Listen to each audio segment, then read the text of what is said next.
Fellow armchair generals, this is Gamer 1745 here with my good friend Toyjet. How you doing, Toy?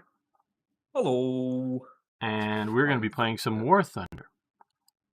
And I do believe a few more of the friends will be arriving. Let's check and make sure the stream has started in the different services. And we're live on YouTube as well. Yes, we are. Okay, so Wow, we're good. Gamer's just gone live. Sorry, I have to go watch him. Yeah. Yeah. Terrible shame that.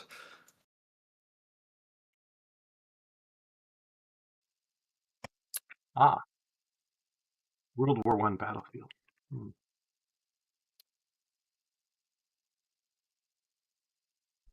Yeah, that's fine.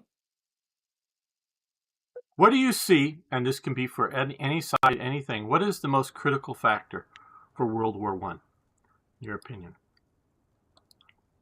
No, how so? However, what's critical? critical? What do you find critical in in World War I? What pops into your mind? Is it a weapon? Is it a battle plan? Is it a Innovation? Okay, yes, innovation during the war. I would say that Because yeah. No, go on. We do have a little bit of innovation, like during the American Civil War, but most wars were fought with the equipment that the nations had when they started the war before World War One. Yeah, it's World War One. There's innovation, whether it's a lot of new airplane. I mean, airplanes existed, but new airplane types or new gun types or chemical weaponry. All of that was innovated during the war. See, well, that's kind of the thing. The way I put it, right after the Napoleonic Wars was another period of innovation and such. But then, after the Napoleonic Wars, the world kind of went into another, what should they call it, a bit of a lull. Once the old order was established again, and then that kind of lasted up until World War One came along and just shook things loose.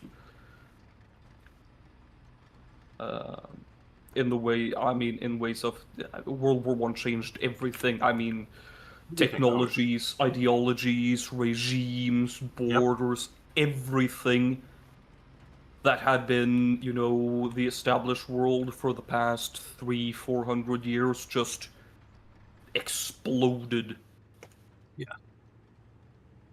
It's one of the things I talk about. The institutions just couldn't handle people's needs based on the war.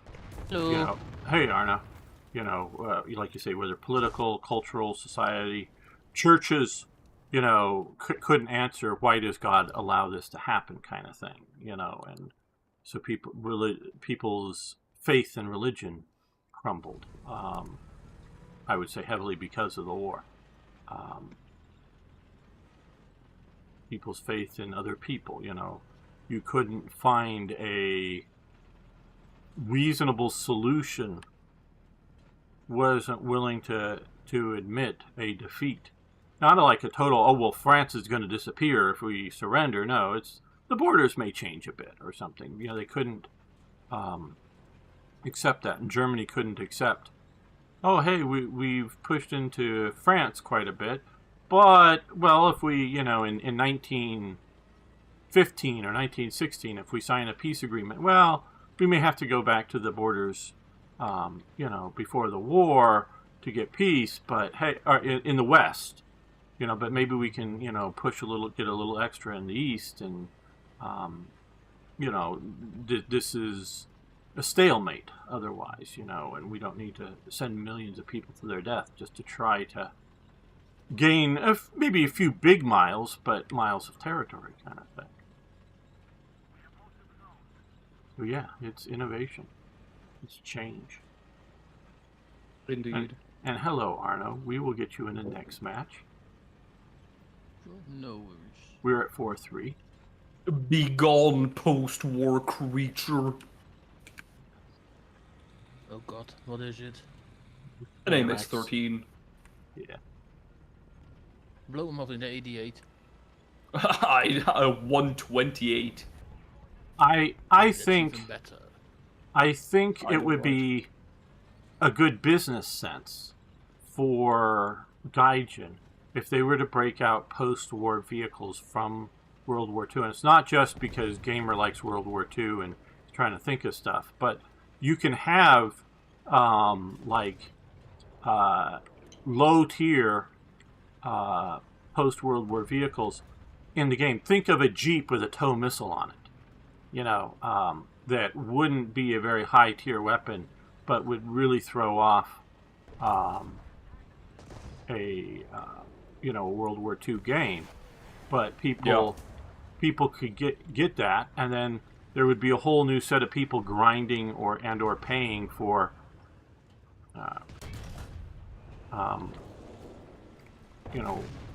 our post-war vehicles.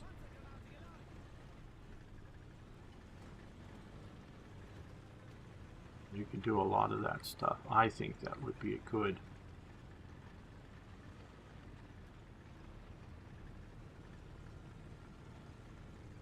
I don't know if it would be good to require people to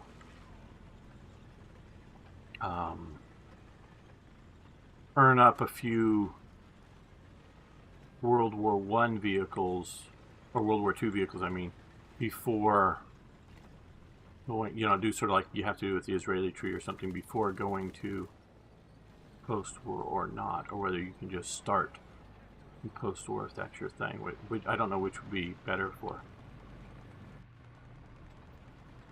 Gaijin, but Yeah, no. uh-oh.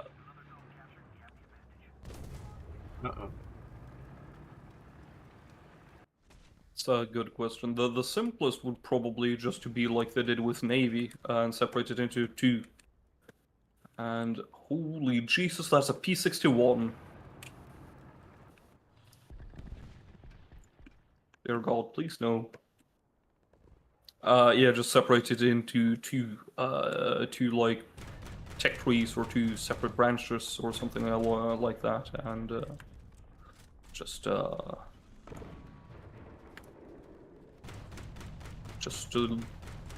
find something of a starting point for both sides. I mean, for World War II, that'd be easy enough. Like you just keep most of the stuff as it is, but And you could just have Cold War stuff, modern stuff. You could just have it starting with,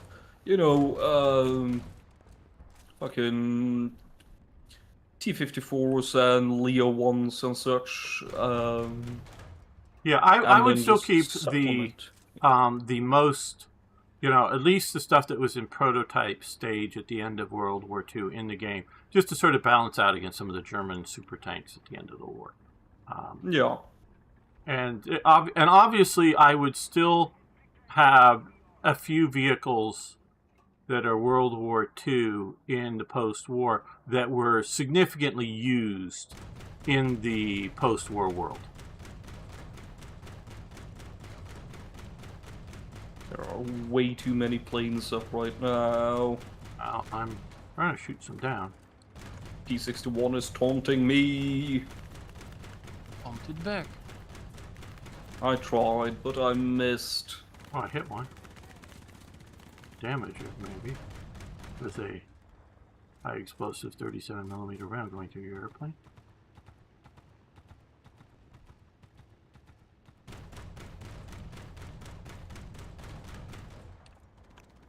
Ah yes, our friendly Air Force, a single Henkel 111. That ought to destroy the combined Franco-American fighter force flying around us. We got a 109 up. We have a 109? Yeah. Oh yeah. And he's actually winning. Nice. The 335 is... It's the 335. It's not here for dogfights. Yeah. I didn't mention that when you were talking about our air dominance. It's a Not dude. for dogfights. The 335, the Arrow. Dornier. Ah, the Pfizer. Or how do you call it? Yeah, the Filer. Everyone. Yes. Yay. There is a Finnish Panzer IV on A, but he is hidden behind a hill. And my attempts to artillery. get to him has left me dangerously exposed to the enemy. Hello, Elizabeth. Yes, I've been feeling much, much better. I have totally given up my home in California. I am now entirely at my secret mountain base in Arizona, right off route. No, but yeah, it is in Arizona. Excellent. The 111 just bombed out my tracks. Oh, good. I am now immobile right in front of the enemy. Well, he did kill the Panther IV in that. So. I mean, yes, that's true. But I would have gotten him. Yeah. I'm not saying he was, entirely helpful. Trust me, bro. Trust me, bro. I'm good at the game. I swear, I'm good at the game. Well, it's been, I think, a little while since you played, so. Oh, that's a KV-1. Perish. It didn't perish. It didn't perish. His track turned red. I hit him with a 128 and his track turned red. Uh-uh.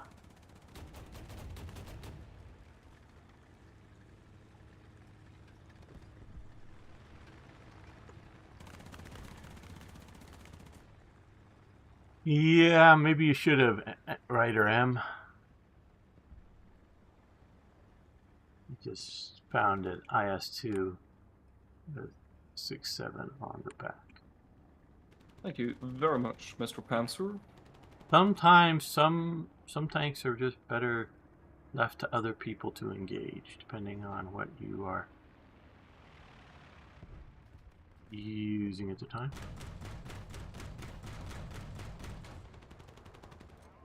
You can still track things or whatever.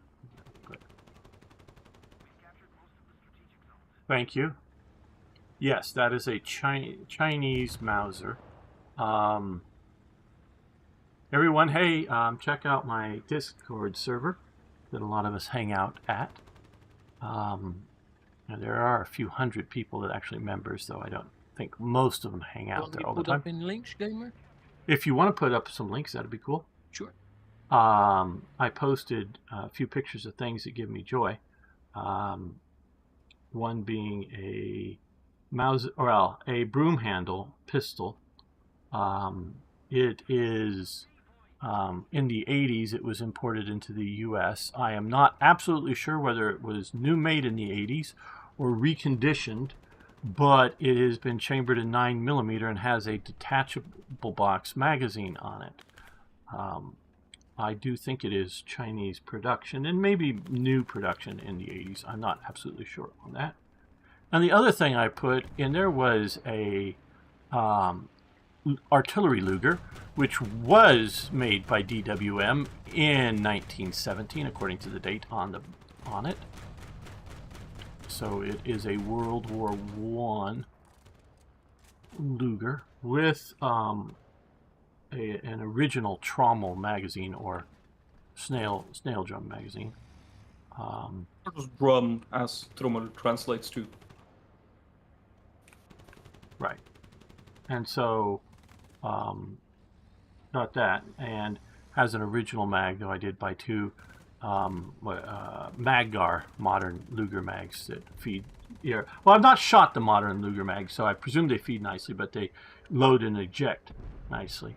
And I also have a modern replica trommel magazine that I'm intending to shoot more because I have been informed that it is very difficult to get into the Luger magazine, so it's hard to find a gunsmith who's both qualified and wants to open it up to fix something breaks. And of course it is, well, you can fix a lot of metal things, but it is hard to just go to the local Luger parts store and get a fresh part to plop in it. So I'll probably use the original one a little bit just as a test comparison, but use mostly the repro one. Wows. So yeah, fun times, fun things to shoot. And yep, like you questioned, it is an artillery. How awkward is it to operate with the shoulder stock? The big thing that throws me off with the shoulder stock is I normally used to putting the thumb around behind the grip of the pistol. And you can do that, but it is extremely easy for your thumb to ride up a bit and get really what they normally call hammer bite, though it's not necessarily biting you like it is with a 1911 or something, you meaning pinching your skin. But it's really easy to whack your thumb, including the sort of bone of your thumb, with that hammer, and it's unforgiving when it does so. I could see it. I could, in theory, see it breaking your thumb, but probably not in most times. It just whacks it hard. Ready up, Arno. You're already in the squad here. So you normally have I'm your. not in the squad yet, gamer. Well, I see Arno here from previous times, and it says not ready. Now it is. Yeah, and so Yeah. so Do I it. like a lot of people do. I sort of keep the thumb along the ridge of my hand and not wrapped around the gun. Where you can wrap it around, and you basically need to wrap it around the gun, but make sure you don't get choke up high to be able to hold that gun single-handedly. In traditional pistol sort of grip. But that's the big difference I find with using the stock. Stocks on pistols make you so much more accurate. The NFA, the National Firearms Act of America, has done a lot of damage to the world because I have also a Browning high power, actually a one produced by the Germans during World War II, occupation of Belgium, as well as an Inglis high power made in Canada. They're both cut for shoulder stocks. And I've shot those as well as the Luger and the Mauser broom handle with shoulder stock. Bot, kill.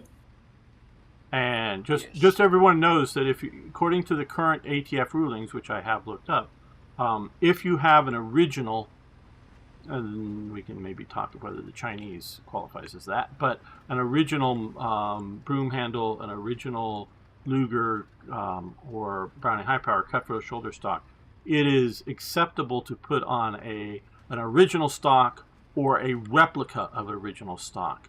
And that is exempt under the NFA rules, but you can't put on some high-tech modern stock that clips into it. It has to be like one of the originals.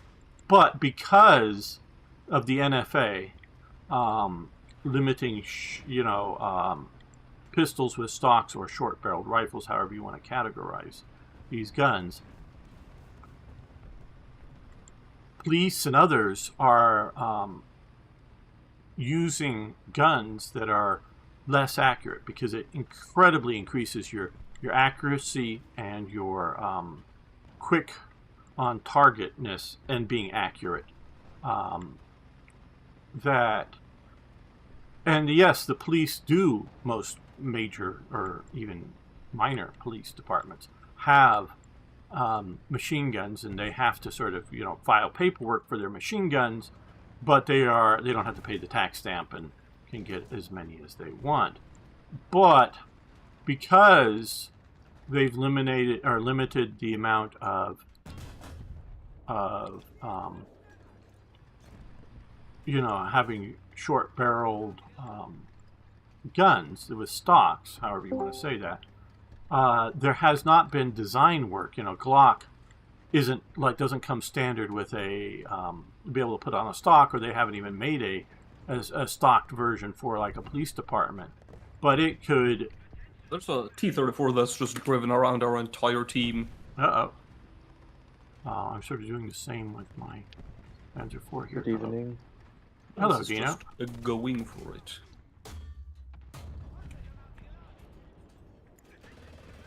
I'll join you for a few matches. That'd be great. Or one. Don't think I'll A play as CZ long as I Browning. usually do. No, an Inglis, as in Inglis, Canada. A location in Canada. High power. And so there has not been development work or production work to stock pistols because basically the police don't know to have the demand, not demand as in like ordering somebody, but as in like the purchasing demand power, or even if they did request it, are they a big enough market for gun manufacturers to do development work for stocked pistols? You do have like the Beretta 93R, which has a nice little folding stock, but that is such a rare pistol. It's a select fire, basically Beretta 92. And similar sorts of guns that would really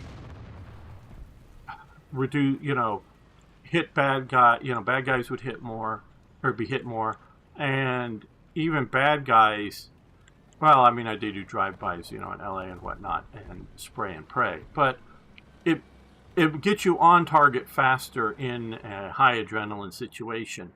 So you are more likely to hit your target and not just miss and put bullets in places. So as well as hit your target quickly.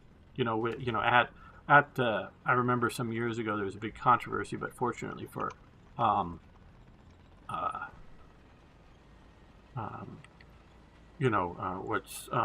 cameras on police officers, body cams, that's the word I'm looking for, showed that a woman who calls the police gets shot by the police.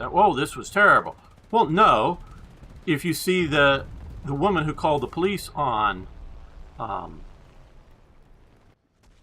another woman, she was literally outside of her house in the act of stabbing the other woman. Or you're getting prepared, swinging her arm back to then stab. And the police officer had, milliseconds to get out of his car and draw on it and shoot the woman.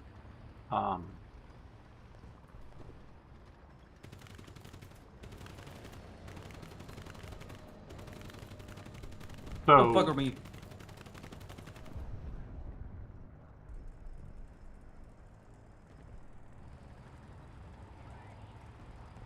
So, there's a guy up on to our right.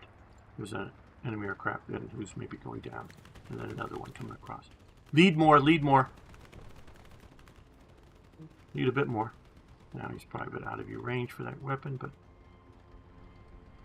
so, and he does successfully shoot the woman who was about ready to stab the other woman, whoever was the initial aggressor in that incident. The woman that gets shot is outside of her own home, so presumably the other woman who was getting ready to be stabbed very well may have been the aggressor, but at that moment, the deadly force, and the other woman did not have a knife or deadly force at that moment, it didn't look like. So the police officer was correct in shooting. But in these sort of millisecond situations that had the police officer had a gun that was carried in such a way, across their chest or something, with a stock on it, to get that gun out at a, even sort of a medium-ish range, to get it up, get it on target, and successfully hit that target to stop the threat, stop the woman who's getting ready to shove a knife into somebody.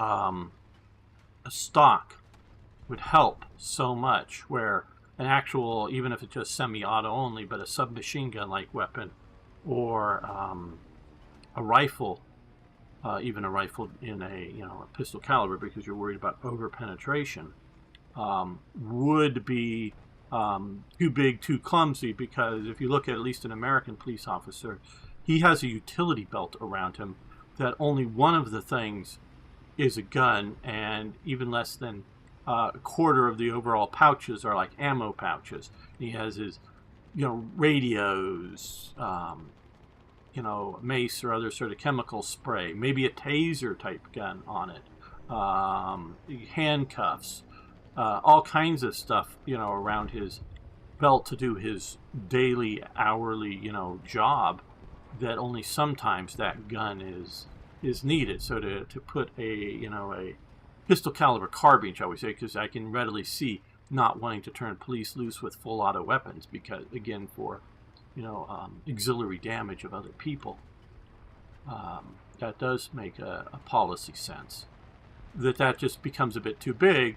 Now you can give a police officer a shotgun, again, that's used in America for when they think they're going to need it a bit more. It's normally in the police car. But for if you give them a rifle, that rifle goes through the person, through the next house, and through the house behind them potentially. Like if it's a 308 rifle, it can go through two or three houses, the way American buildings are built. So you don't know where that bullet's ending up once it leaves that barrel, because even though you see the target and you clearly target the target, those bullets just keep on going beyond the target. So, man, for some reason, frames per second is.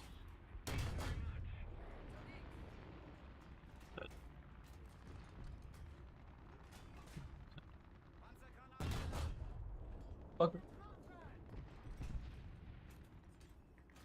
I'm very much, as I'm practicing a bit more with pistols with shoulder stocks, and you can still make a modern version of the old style in which you carry it on your belt like a police officer, but carry on your person a stock that, yeah, it can kind of take a few seconds, but you could easily something like a police officer responding to a shooting, like even an officer calling for backup, that the police officer not driving in the car could easily be attaching a shoulder stock to his pistol and be ready as soon as that car stops to get out with a pistol with a shoulder stock. So yeah, it's not a quick draw action to load that stock onto a gun, but it is something that I think would save lives. Very much.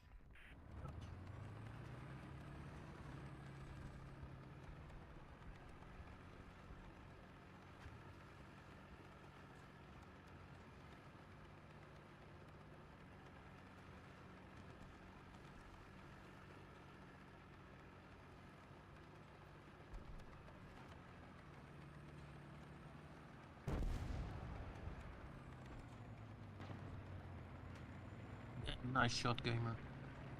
Yeah, I was a long delayed because I've already died and respawned before. I guess just saw it in the kill feed. Oh yeah, I did.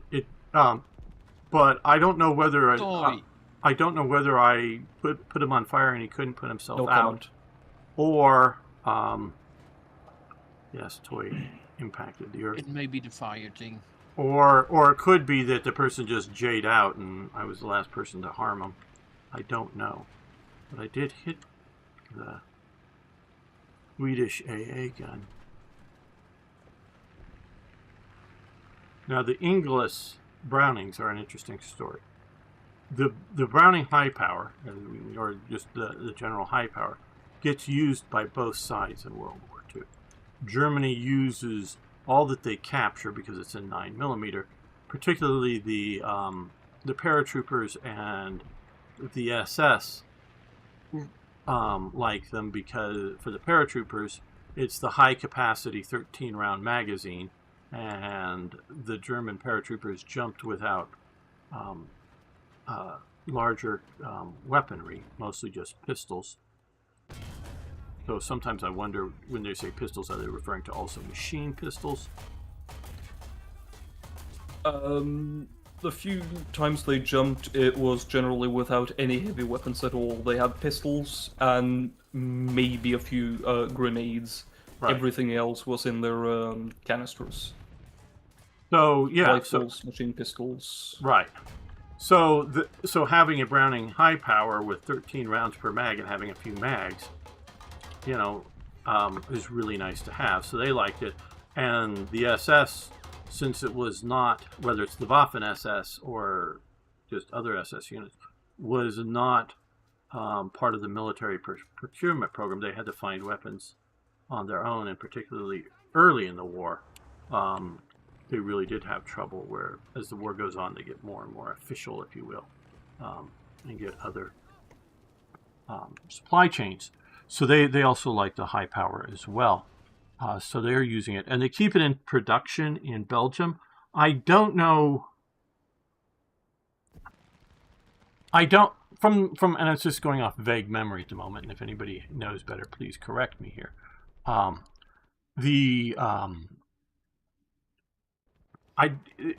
the production numbers that I remember seeing, it doesn't seem like they turned on the factory and just ran it as fast and hard as they could. It seems to be more production runs as things like steel and other things become available. So they keep it in production. But Dieudonné Save, or however you pronounce his name, which I never been sure and heard different pronunciations. He is the person that finishes off the high power, mainly coming up with that 13-round double stack magazine, and continues work after John Browning dies. And he is an apprentice very much to Browning during Browning's lifetime, learns a lot from him. So he continues working on the gun and gets it into 1935 is when it's first adopted. That's why it's also called the P-35. He escapes Belgium during the collapse, before Germany actually takes over. He gets out. Well, the British are very happy with this. So they send him eventually out to Canada.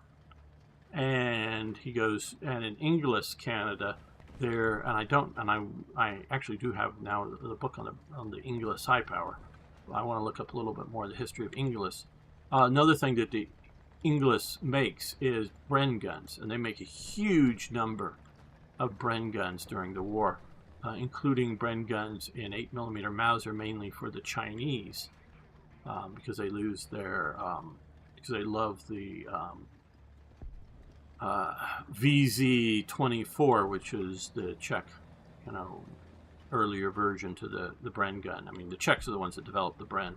The British just sort of oversee changing it to 303 caliber. But earlier iterations of that same design concept. And that, of course, is cut off when Germany takes Czechoslovakia. So that they're producing stuff for China, in 8mm Mauser, which is one of the calibers they use. I see you.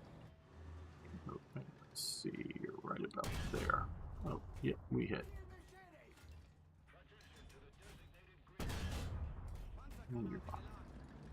So that is in Inglis, Canada, where that's produced.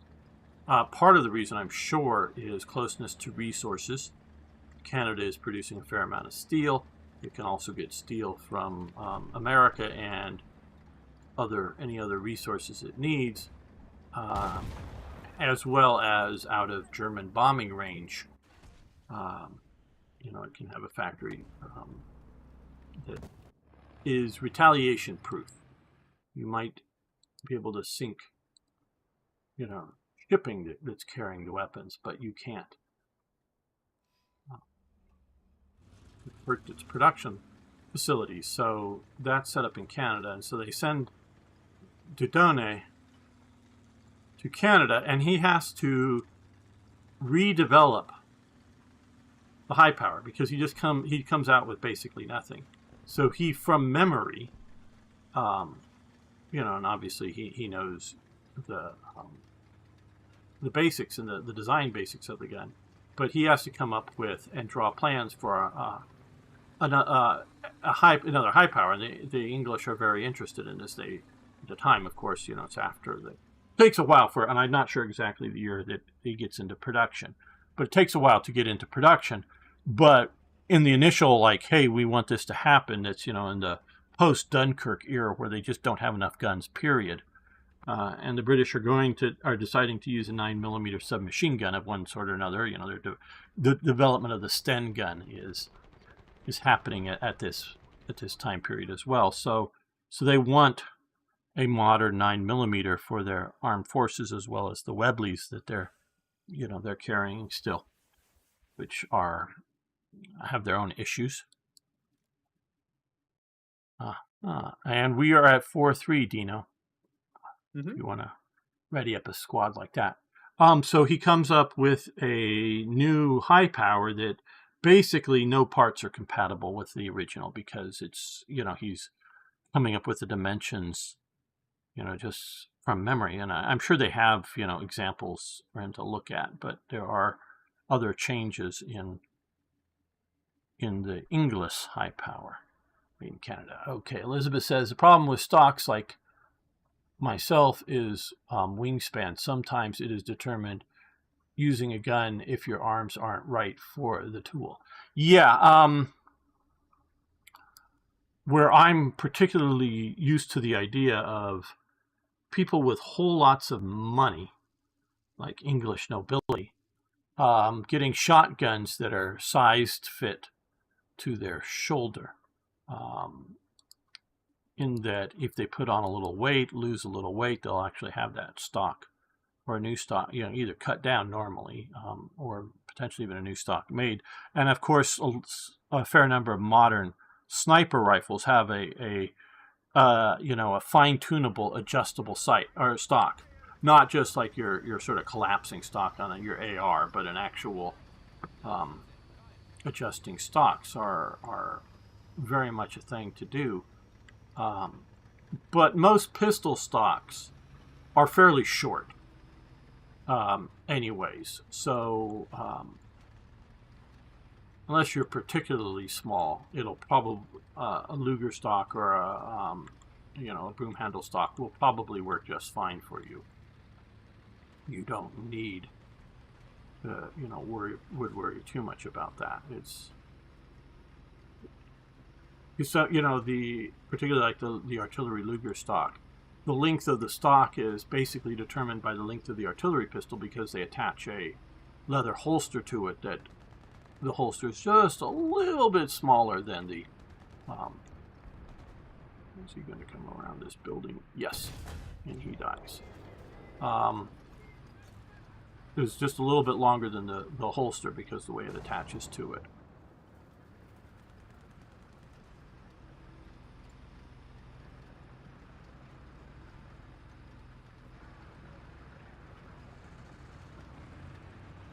Two of you up here, and you fired and got my gun.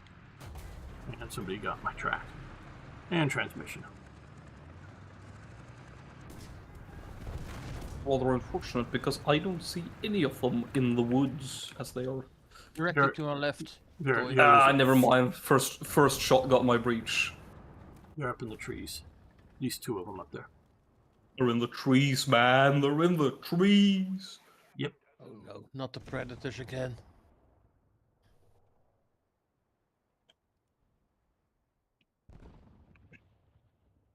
And I do like modern guns. And some modern guns I would say I love. But I do generally like modern guns, but I also like older stuff too, or love older stuff. He loves goths. Yes, I'm a gun guy. Very much Yeah, so. I was talking about the guy who killed you. He loves goths. Oh, Goss. Oh, Yes. that's his name. Okay, Goss.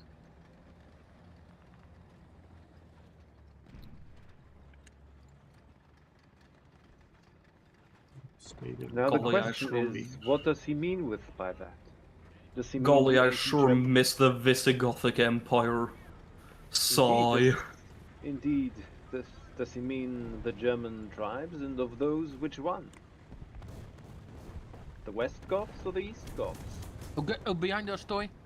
The Wests, of course. What? Behind us, DCA. We've been outflanked. He's also a The T-34. yeah. That's terrifying, because the DCA is a full auto fucking anti-tank cannon. I'm sorry, but you cannot tell me otherwise. I know from experience. Oh, that's some choice words in chat. All right, been a while since I've been this War Thunder pilled. Oh no, SU-85. Is the IS-3 good? Hmm. Here's the thing with the IS-3, at Okay. least in game, if that's what we're talking Yeah, about, sure. right? Yeah. The IS-3 is not at all mobile. It's got, at its BR, a so-so good gun. It's not good, not great, not bad. Pretty poor gun handling. Slow as fuck reload. But it has armor for days. Yeah. I would. And it is especially prone to being down-tiered. In which case, it is a god machine. So you grind the IS-3 by taking hits, not by getting kills. I would agree with all of that, and a better analysis than I would have given, for sure. And this is the thing I want to say about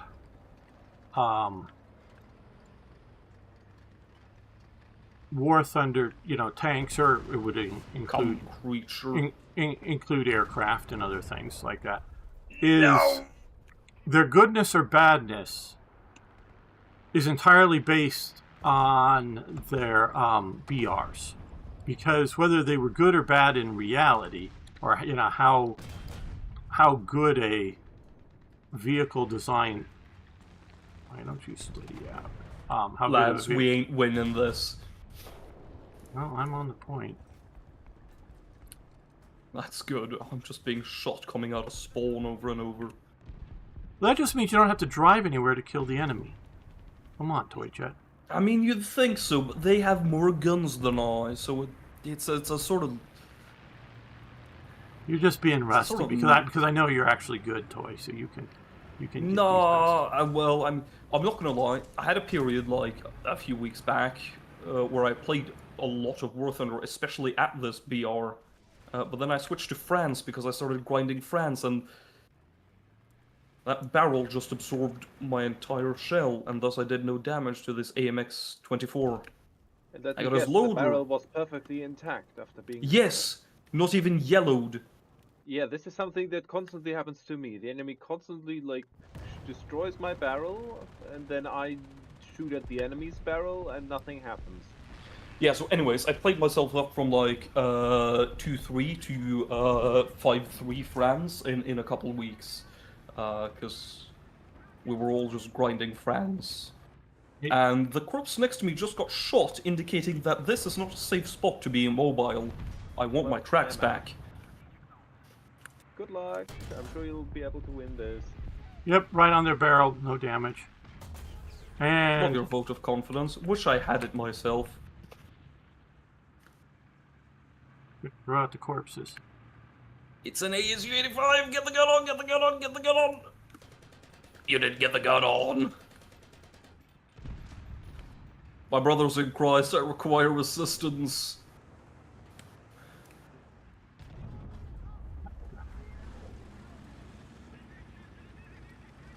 Be gone, foul creature. He's hiding behind my corpse.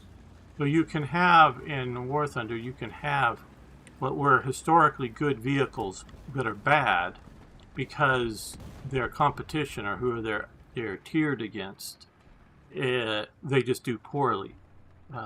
Either their guns won't penetrate the armor, or their armor was designed and put out there particularly well at the time, but what they're tiered against is guns that will easily penetrate. Be gone. Will easily penetrate that armor. So, and then of course you also get player style.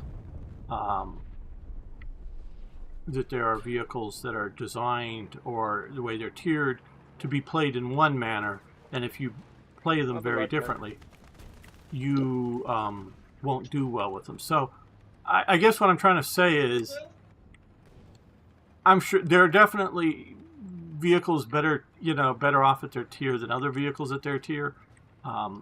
but it's really just a crapshoot. Yeah.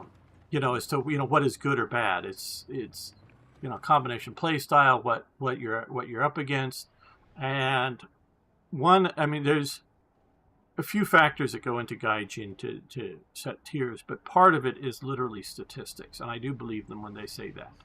So if you have players who dominate with a particular vehicle on enough maps because they're doing something, that will up tier that vehicle, when really that vehicle isn't any particularly great vehicle or whatever. It's just players are doing very well with it. Or there's like they did with the Tiger 2. Right. It was up tiered simply because it had a high win rate. And where other vehicles that are actually better, but either players aren't playing them or don't play them right, for their style of vehicle, well, they get down tiered. So it's really a sort of a get vehicles you do well in, I guess, would be my ultimate advice is. Do you want to have a IS-3 that you roll around and you take hits and take hits and take hits, and depending on how, if you're down tiered or up tiered, whether you can penetrate main armors, or you just look for immobilizing the enemy by hitting their tracks all the time, and figure out play styles for that for a particular map. I have a real problem with Soviet tanks, even though I'm driving one right now, on maps like I'm on right now, because Soviet tanks do not have depression, so only their players do, or drivers have depression. The IS-3 is surprisingly good on close quarters maps because, despite what I said about its mobility, for its size, it is surprisingly mobile. Not that it has good mobility, it's just surprisingly mobile.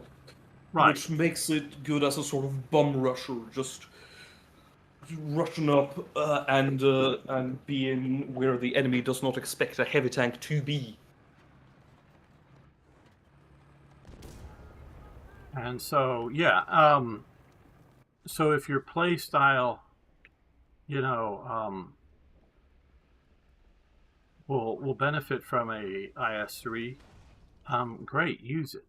If it won't, then do a different lineup. It's that sort of thing. So, like I say, so I don't like playing a lot of Soviets because they make a lot of these maps that are very much terrain. There's not a lot of places that in the world that has this much varying terrain in that we are in this map. This is highly varying terrain. Not that they don't exist, and even fewer places in the world have battles that take place in this sort of terrain. Especially tank battles. Yeah, tank battles. Yeah, exactly. And so, where you might find mountain troops battling in terrain like this, and a few maybe support tanks hanging back, lobbing, fire at a designated position. You don't find tank battles. So I don't like Soviet vehicles in this game so much because of that factor. I'm sure other people love Soviet vehicles and just put up with the lack of gun depression in their play style. So, yeah. But Toy gave a very good analysis of the IS-3. So the thing with the Soviet heavies is the IS line isn't the IS line in particular isn't fully. It doesn't give you fully what you'd call like the I don't know, a standard heavy tank experience like you might get with like a Tiger 1 or say a Jumbo or like one of the heavy Pershings or a Churchill or some such. Because again, the the ISs. This goes for all of them. Well, the IS-1 not so much because of the gun, but the thing with the ISs 1 or 2 to 6 and 7, I suppose, is that they are big and lumbering, yes, but they are surprisingly mobile for all that armor. But they have very poor gun characteristics. The 122, superb gun, but that constitutes that you actually penetrate, in which case you will kill most times. Russian shells are kind of trolly in the game. Gaijin has a thingy going where they just like to let Russian shells penetrate when they really shouldn't. But anyways, thing with the 122 is it almost always comes in two-piece ammunition, which makes it very slow to reload. Yes, if you're playing Which means that against like a particular like a KV2 or something, and I see a lot of players being timid because a KV2 will pull out, shoot somebody, and the other two tanks that are nearby are like, "Oh my God, that's dangerous!" No, you got 30 seconds. I mean, it's like 28 seconds, the most possible ground-up crew or something. But you got about 30 seconds before you can shoot again with this gun. So if you realize that they shoot, you can almost always, I mean, we can obviously set up scenarios that you can't, but almost always get up and engage that vehicle before he can reload. So if you see something like that shoot, and like an IS or whatever with two-piece ammunition, you can get in and get that shot at them before they're really dangerous again. The thing with playstyles, at least in my experience with the ISs, is you are surprisingly mobile for your size. The only heavy tanks that are going to get around faster are the German heavies. So use that mobility to either be peeking, scooch out, fire, move back, scooch out, fire, move back behind cover, or you need to fire. You need to move as fast as you can to find a spot where you can preferably hit the enemy in the flank, but if not, just come from a sort of an unexpected angle. You want that kind of, oh shit, there's an IS reaction. Well, and not just roll into the enemy's line of fire from the main road, kind of. Right. Coy just used one of the words that I was going to use on play styles, and this is something I learned watching Fly Daily. Unexpected. Be in an unexpected position, and you will do well in this game, whatever that is.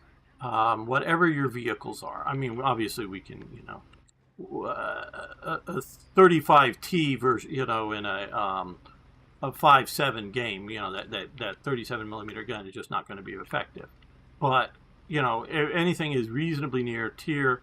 If you can be unexpected, get somewhere unexpected, you will do well in this game.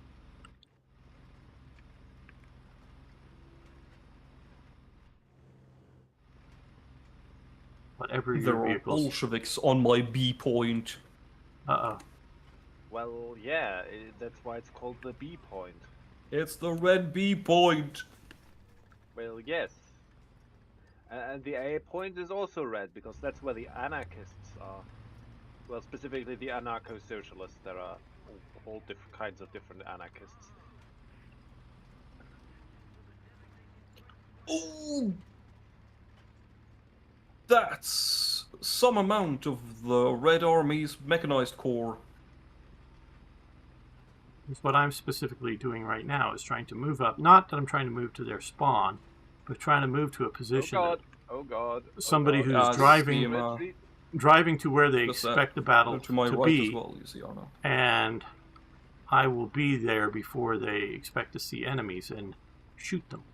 But they just think they're driving down the road at the point. Oh well. I managed to kill one of those tiny Soviet rat tank destroyers, but then was destroyed by one of the bigger ones.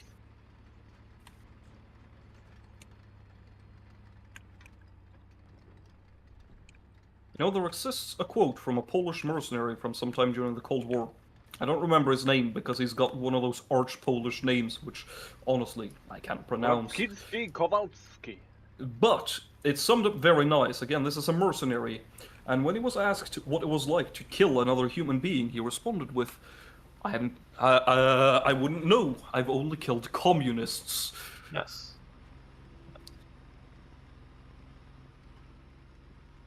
Go EBR. Kill! He killed. Now, because I don't want to push their spawn and get in there, you know, on the map zone, I am trying to move on the other positions, but in a flanking way. And that's why I don't like staying. I was sort of hoping one of those tank destroyers that was on C, which is also communist, is C for communists, would guard the point. ABC, anarcho-Bolshevik communists. Yeah. Oh yeah, There. I played that Y4 game. Bye bye. What? Oh, It's, he's yeah, ready it's for in the before I could Peruvian reload, and they're focus quick. group. Okay. And the Churchill couldn't get him. Okay. Ah. Oh, there's two of them up here. Okay. One down. The other one's There's an behind the one I just SU-6 killed. flying around shooting stuff with his Let me fucking see if I can track him. cannons Oh, and no, the that's the other Spitfire. track. Okay, the Spitfire's on him now.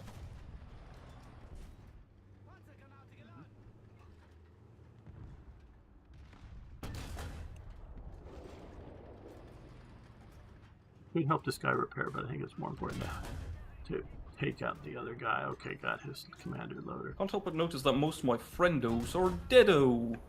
And got your breach. These are pulled. There now. Why does that name sound like a Star Wars droid? T1E1. Oh, that's because it is. No. Probably. Possibly. Come on.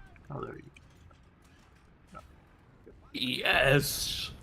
You know what is enjoyable? To for once have the enemy roll out of their cover, immediately see you, and then just press the reverse button as quickly and hard as they possibly can. Come, Arno. Yes, my lord. It makes me feel powerful. Oh, There are reds to be killed. I've started to use white on maps, you know, winter camouflage on maps that are fairly urban, because you blend in with the buildings so well. So this isn't me forgetting to get out from a winter camouflage. It's me going, hey, if this is just sitting somewhere, somebody quickly rounds a corner and I'm just sitting still, they might not quickly in their mind identify that I'm a threat, whether you want to call this a tank or not, but it just looks like a cargo container or something in there. Quick. Oh, hi. Threat.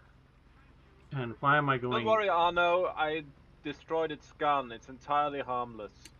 I'm figuring that there's a possibility that since everybody else has abandoned C, that there very well may be an enemy moving up on C because they're getting all shot by the rest of Team G around their spawn there. Someone behind that wagon. That they want to I am moving at maximum speed. spawn. An LVT! Oh, KV2 just spawned in.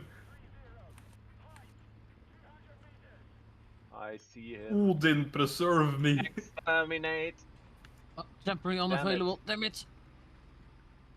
Yeah. I have angered. It did nothing! It's still Oh, you vulnerable. mean vulnerable! I got his commander gun reloader. The gods because smile you- upon me today. Ah! The gods stopped smiling. They started frowning. They started frowning. What the gods taketh, the gods Take it taketh away. Giveth, it's what the gods giveth. The gods take away. Wow. Absolutely unacceptable.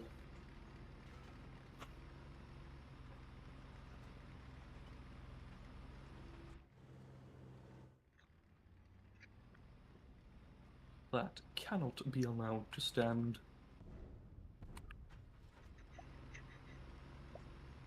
Is that an IL-2 struggling to stay airborne? I think it's about to crash though. Maybe I'll get a couple hits.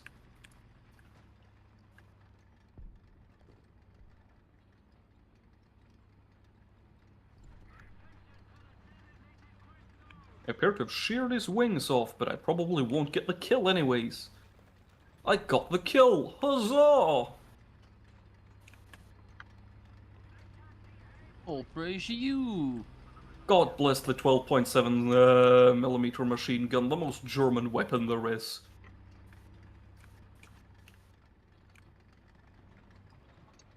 I thought that would be the Eierschellen-Sollbruchstellen-Verursacher.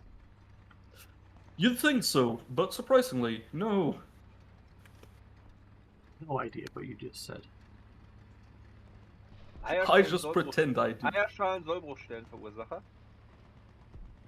Yeah, it does sound Gesundheit. something that's like Mary Poppins would sing. Yeah. But no, it is an actual word, though it is also not a weapon. It essentially translates to eggshell breakline causer. Ah, Oh! such a very It is essentially something you use to better like break the shell of your egg in order to peel it when you like eat breakfast. No, I want to Yes, crack and my you're incredibly L's. fancy. Yes, your L's. what does L I'm going to say it this way. You're gonna wonder how I'm saying it. What does L mean in English, or particularly Old English is where it's from. Let's move up to 5.3. 5-3. Dealing today. It's Secure.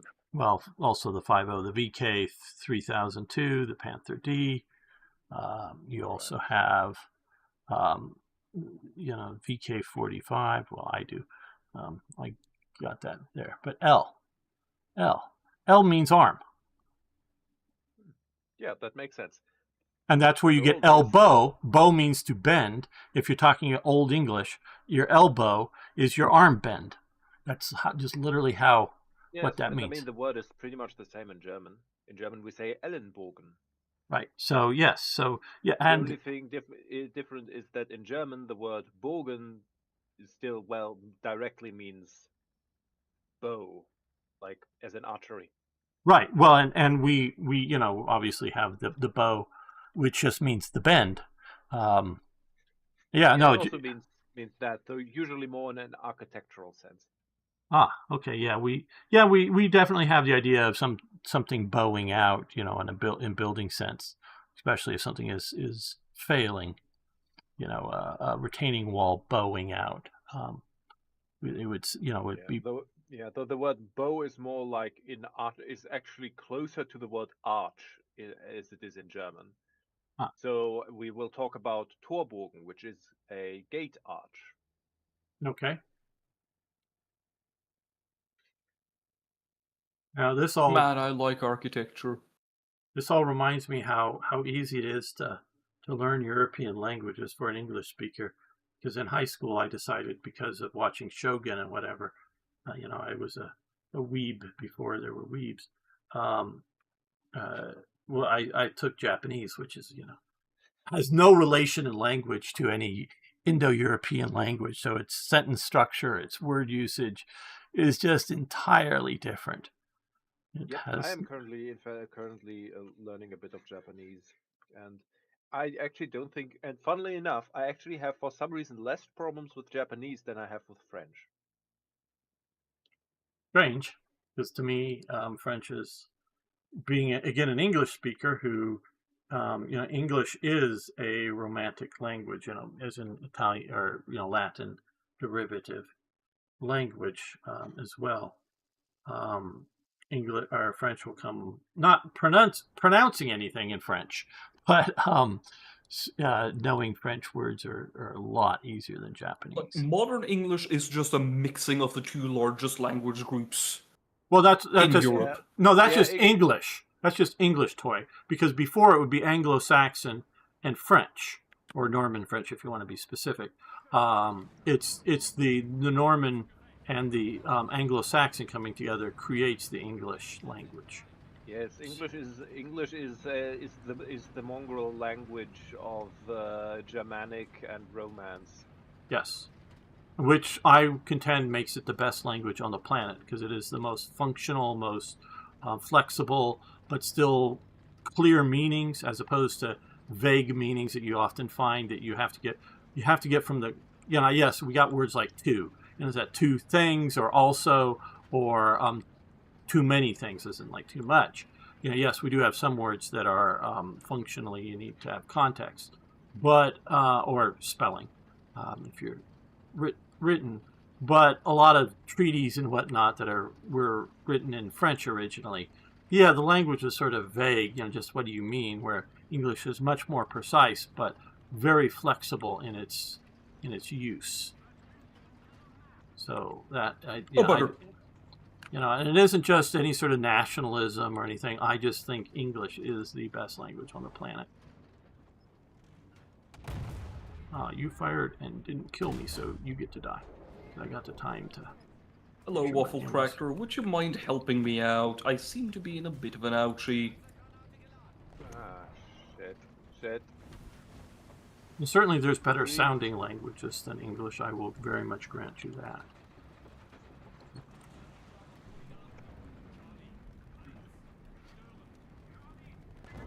See, if there's one thing I like about German, it's actually pronunciation. German is, in my opinion, one of the easiest languages to read and write, because there are very few silent letters. Yes. In many ones, there is like one H is generally is sometimes silent, but even there you can kind of get it by the way a word is pronounced. But most words will be pronounced exactly like they are written. Yeah, because as you're saying that, I'm thinking of the word night. Which we totally silence out the G and the T, maybe even the H, and depending on whether you're sometimes the K when you mean the different sort of night. Yes, as well. Whether it's night as in time of day, or night as in somebody riding a horse. Seriously. You have a lot of that.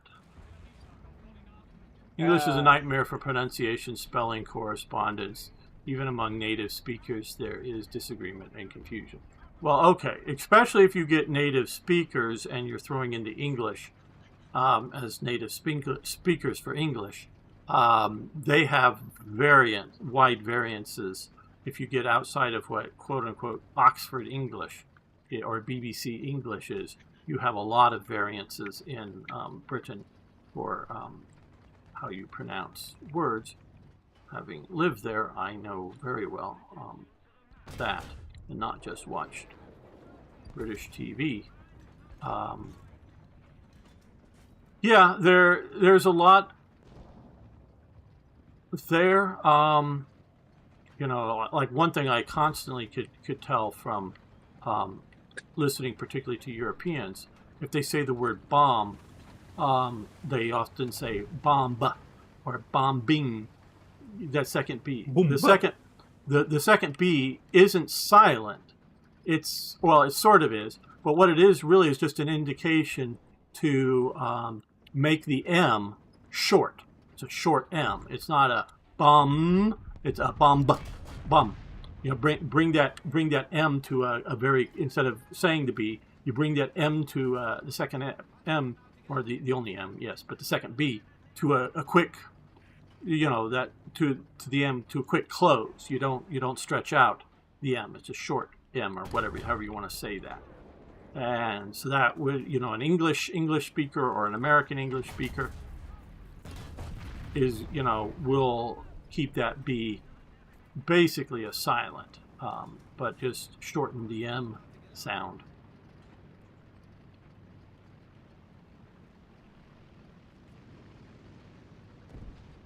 You will find things like that native speakers will learn, as they learn English as a,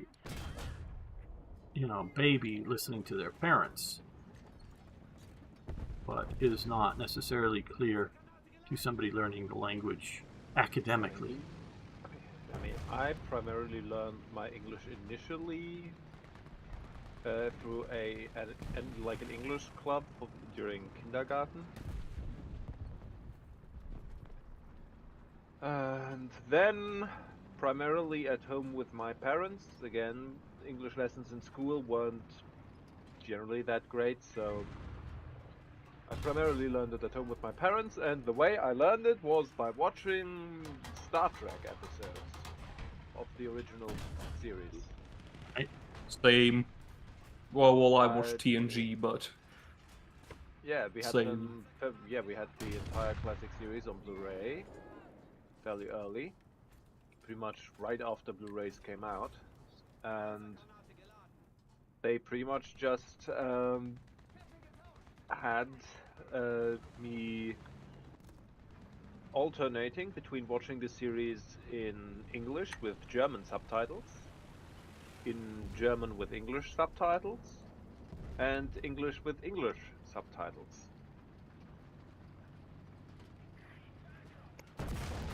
That's an interesting way to learn a language. I still remember the first time I was traveling in Europe and very interested in European TV, and this is before the internet was at least a public thing, and there was no World Wide Web yet. So it was just, email and Gophers and Usenet kind of thing. So yeah, basically it doesn't exist as we think about it. I was traveling there, and I remember being in Italy, turning on the TV in the hotel room and watching Star Trek in Italian. That was different, and it was the Star Trek episode with the little kids that chant the thing that has the whatever being, I forget the name of the being. It comes when chanted. Oh, I missed.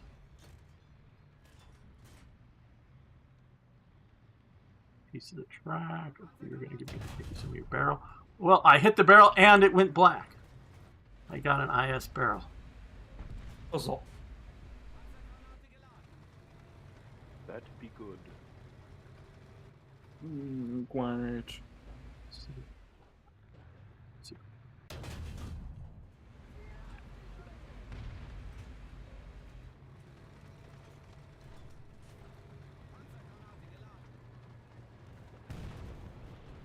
Once you get past the hurdle of learning English, it really does allow communication. That's why things like all international pilots speak English, because yes, there's a lot of English speakers out there around the world, but also its ability to communicate things, that needed for pilots, and ground control talking clearly, quickly, efficiently. So they, for safe use, if you're flying into a I don't know, a Russian airport, flying a Arabic language nation, you're communicating in English, at least the necessary words, whether the other peoples are fluent in a lot of other communication, but basic English communication, and know all the aircraft terms, if you will, altitude and whatever you need to do. It's very quick, very precise language to transmit that information clearly in. What are all the languages that Gamer has learned? Well, I don't know if I've learned any foreign language to be truly proficient in it. I took Japanese for 3 years in high school.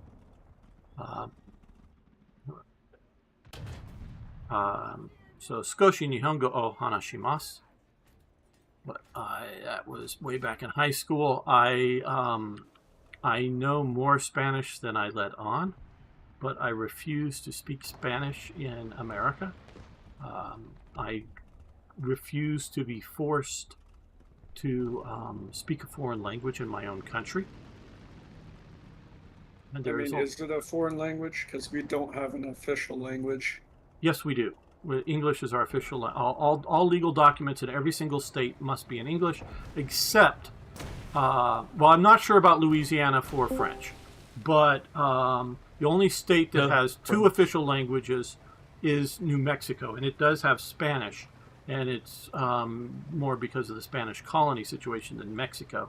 That New Mexico has both English and Spanish as the official state languages for things like legal documents.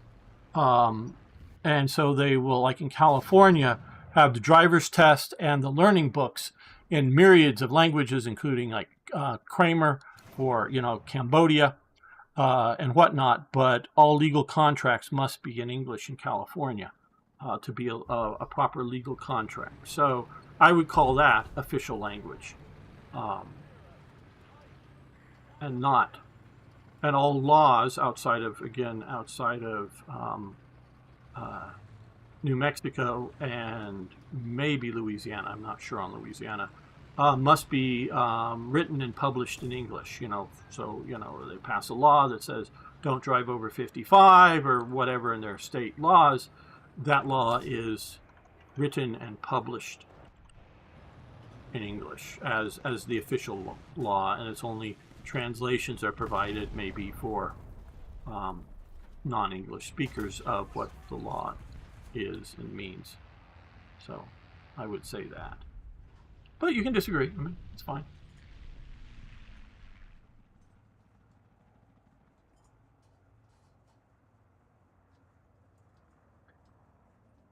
Hallo Niagro. Guten Tag, Niagro. And Guten Tag. I know we have one native German here, but it was very interesting traveling with my friend who also went to the same international business school, but he learned Russian, and we, for business reasons, were traveling in Eastern Europe, basically being international arms merchants. My limited German was more useful than his Russian. There were, and I'm not talking about being in East Germany. When traveling in places like Czechoslovakia, Hungary, or Poland, there were more German speakers, or they could a few times when trying to set up some appointments, because we were there. Can you call back to, really sort of trying to get somebody on the phone with broken English and making arrangements to call back the next day at like noon or something or whatever, and that they would have somebody there that could answer the phone and figure out what's being said to, beyond the most primitive element. And this was back within the first 2 years of the Berlin Wall coming down, so just after the collapse of the Soviets. And prior to the wall coming down, my travels, now it was very much with tour groups at the time, so it tells you sort of where I was going. Everybody in West Germany could understand me and speak basic English, except for one woman who was working in a kiosk in a German train station. So again, I'm going to hotels, tourist sites, museums or whatever, train stations, those kind of people could understand English well enough. This is, again, while there's still a West Germany.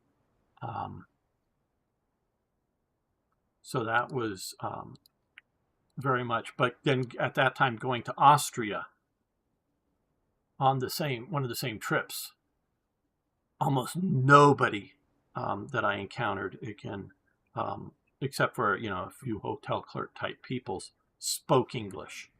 So that was a interesting thing. So, Niagro, how have you been doing? I'm fine. Good. Exceptionally, after I spent so much money on my hobbies in the last 7 days. Uh-oh, what did we spend? What did you do?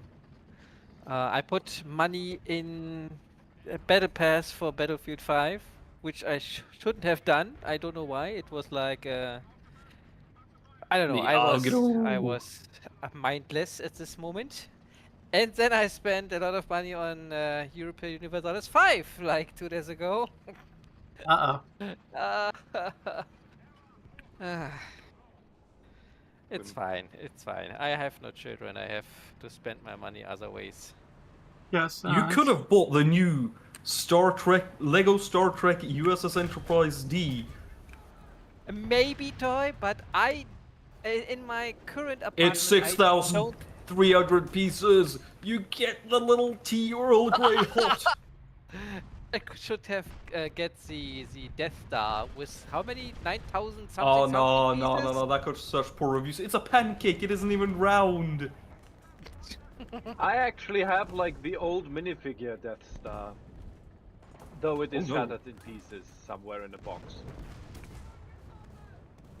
But back to my question, the squad is full, I assume. Yes, right now we are. Yeah. We're Okay, almost okay. getting enough people. If you guys want to keep showing up in enough numbers, we might try to do a Custom games. I do want to try. I mean, not that 6 is undoable. 5 or whatever gets really unbalanced, but or 7. But if we could get 8 people, I know I would enjoy it, because an empty battlefield of just 2 or 3 people gets, or 4 or 5 people just get. We have to bring in strong arm, UIKB, Bombs. Damn. Yep. and maybe werewolf. Yeah, werewolf. and- Yeah, I mean, And I think that would be 8 in total then. yeah, if we could get sometime do some custom battles again, I would love that. Yeah. I was gonna Like say, a I'm swarm currently- on gamer in a mouse. Would be fun, yeah. Well, whether that or Oh yeah, we could play like Sherman versus Mouse. yes. Yeah, but what type of Sherman? Well, original 75mm gun Shermans. Jumbo. Oh, that would, Yeah. I would be down for that. M26 Yeah. I mean, we don't. turret Sherman. Middle Europe, where you traveled is historically German areas. Yes, and you're absolutely right, folk. But this was again immediately post Cold War, and it really didn't even dawn on me until maybe 10 years ago that Romanian is just really funky Latin, and mostly in spelling and whatnot.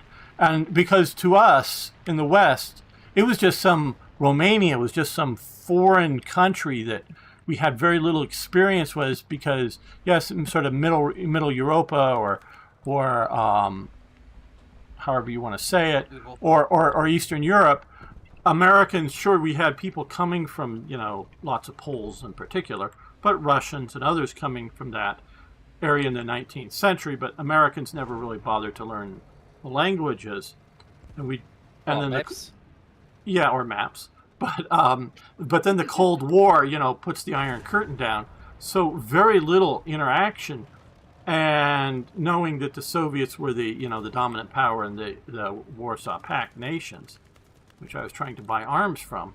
Because he's a communist spy. Well, no, just trying to get Jokes. yeah, I know. Makarovs and Tokarevs and SKSs and stuff that just surplus weapons you can buy without needing modifications. Like we weren't trying to bring in full auto AKs or anything like that. Just surplus weapons that, or even trying to look for. And I failed. I'll totally admit that business plan failed. But we were trying to find things like that, or surplus supplies of which there definitely were. Captured German weapons that were warehoused since World War II. We were looking for that stuff, and just our inexperience and lack of deep pockets made it utterly fail. Other things, other elements went into it that I know I've discussed a few times, and I'll probably discuss again more. But so yeah, it was a failed business plan. But we were thinking, his Russian would do good, because especially in the arms industry. Well, of course, they'll have somebody at the business who speaks Russian, because, they were, arms and Warsaw Pact, they've got to be dealing with the Russians. in one facet or another to have somebody on staff that would speak Russian, and so we presumed his Russian would do well. But no, my sort of, passing the, this is before, speaker phones and cell phones and all that stuff that you guys are all familiar with. Passing the handset back and forth, in a hotel room or whatever after making a phone call to a number that we had picked up, to call on stuff, including some leads provided by the State Department with some, arms manufacturers. As in leads, as in phone numbers and whatnot to some businesses there. Because they helped us out somewhat.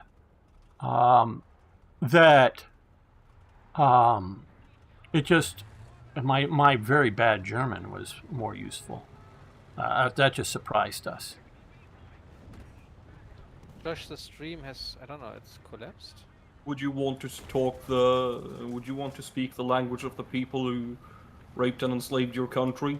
Well, it's not so much want. It's, again, I'll fully say it's coming from ignorance on our part as to the, conditions of people and whatnot. But, if you're going to be making arms or warehousing arms or selling arms in a occupied country, obviously we're going to be presumably talking to people who at one level or another were collaborators. These weren't, they may be patriotic Poles or patriotic Hungarians, but they were willing to collaborate with their occupiers because they were also, making guns for the occupying forces or armies that were going. Niagara's a collaborator? Well, I don't know that Niagara. It was old. He was a child at the time, I believe. What? That I was traveling in, post Cold I can War. attest to the youthful radiance of Niagara. Can confirm. Eastern Europe. So I don't think he was a collaborator. Now maybe his parents were, especially if you look at the Stasi and how they penetrated everybody and had everybody confessing. Everybody was Stasi. Yeah, or everybody Stasi spies. Yeah, confessing and being spies on each other's neighbors and whatnot. So that is so untrue. Well, again, Sure, that's impressions we have here in the West. I know, because you also have the impression that all the 16 million East Germans are all communists. I know. Right. No. We all know Hello. all these Germans are fascists. Yes. Well, nowadays. nowadays they're fascists, but they were communists. Nowadays, yeah. We have a switch and burst. You can put it default, left or right, and then you have like 2 or 3 times in your life when you can, switch it to a different ideology. Yes. See, Niagara's telling us the truth. Yeah. So that's this strange trans ideology everyone's been talking about. Yes. Yeah. Yes. Americans. Yes. American sexuality has weird switches. Yes. I'm a trans rightoid. I'm trans left. Yes. I'm just libertarian. Yeah. I just want to shoot politicians. Well, libertarians are utopianists who can never get elected. That's fine. Yeah, damn, my turret not moving fast. Fuck. And that's how this is why I on a Twitter thing I just recently said libertarians are nuts. Well, they're just not willing to realize that they're not going to get into power, and they take more and more within their, I don't know if party is really the right term, because again they're libertarians, more and more purity test as who is really libertarian enough. And trust me, I've known a lot of libertarians in my life, being on sort of the American right, but they're all who's more pure in their libertarianness, and we should never compromise. And that's why I call them nuts. Where I want to win political elections, and I would rather have bad Republicans winning political elections than terrible Democrats. So I'm willing to compromise, if you will.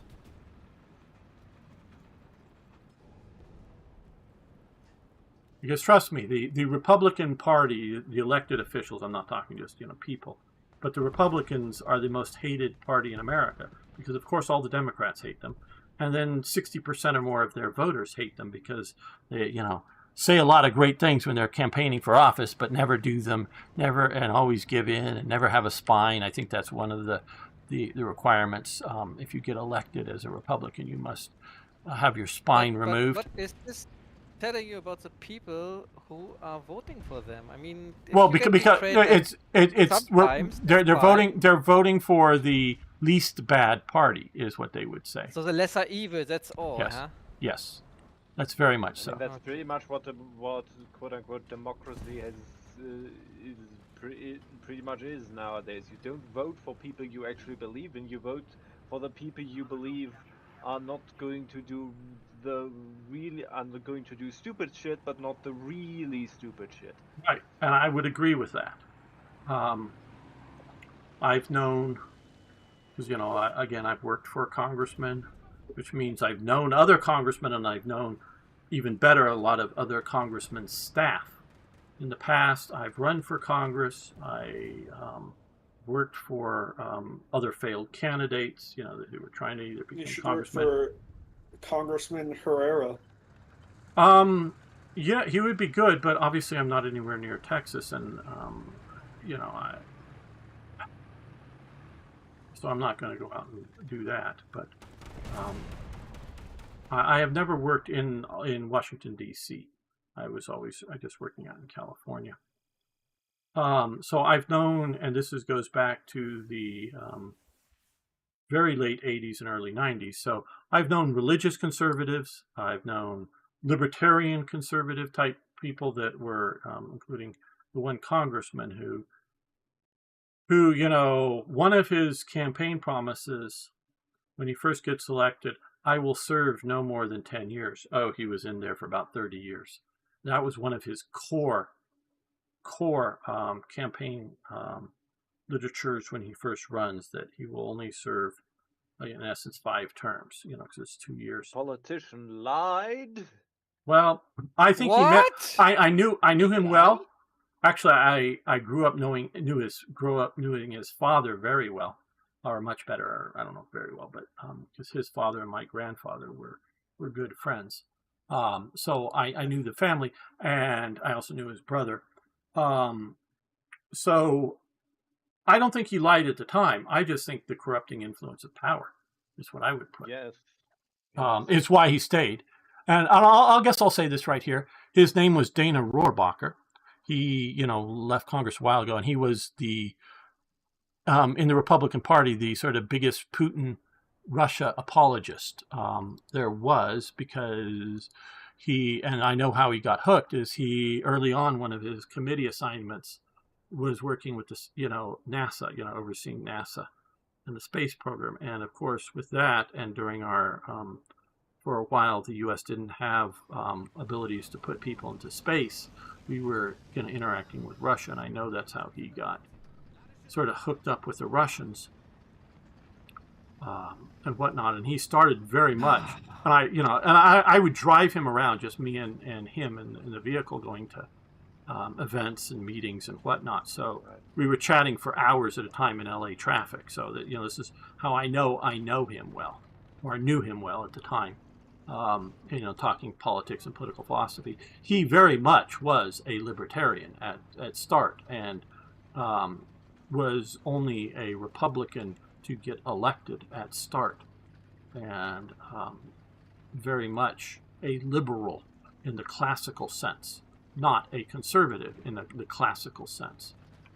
And he definitely did not promote some of his personal opinion, and definitely in talking to him, he had, he would go, well, I have positions that I will uphold these positions as an elected official, that I'm stating here, and he did to a large degree. But he was very much back in the early 80s kind of or late 80s, I should say.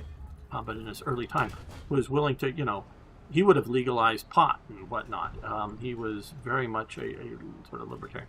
I got a huge number of targets in front of me, and I just bounced off. Excellent. Just let it rip. I mean, like 8 targets in front of me. I'm backing up. Well, so yeah. I hope your loader didn't skip arm day. No, we actually do. I just lost my barrel, so I backed up out of the line of fire and got support here. So yeah. So again, like and I say knew and was friends, not just like I shook somebody's hand, a few times. I knew him at the time. Now years later, I did talk to him periodically, a few times, but lost contact as a person to hang out with. But yeah, so I very much know, or been involved with these people that run our government, and I'll tell you, the modern ones are, in my opinion, are no significantly different than the ones back in the 90s. They're have the same sorts of frailties and whatnot, however you wanted to say it. Okay, you're down. Ooh, can I survive long enough to kill the KV-2? No, I'm not going to.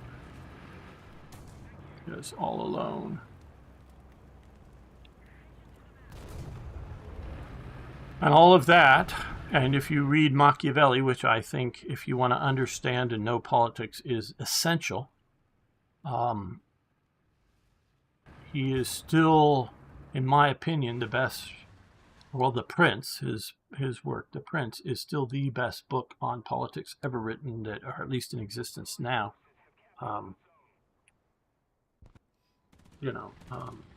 Understand giant enemy vehicle. that everything with politics, because you're dealing with people, is going to require compromise. So, if you talk the least bad, well, you can talk about, in a practical sense, maybe you can get people that are good, but are, compromising much more than you want. So their basic idea, oh shit, come on, I turned too hard. Okay. Damn, hit his special spot, his invulnerable spot there. Okay. Let's go off. KV-2, just no damage.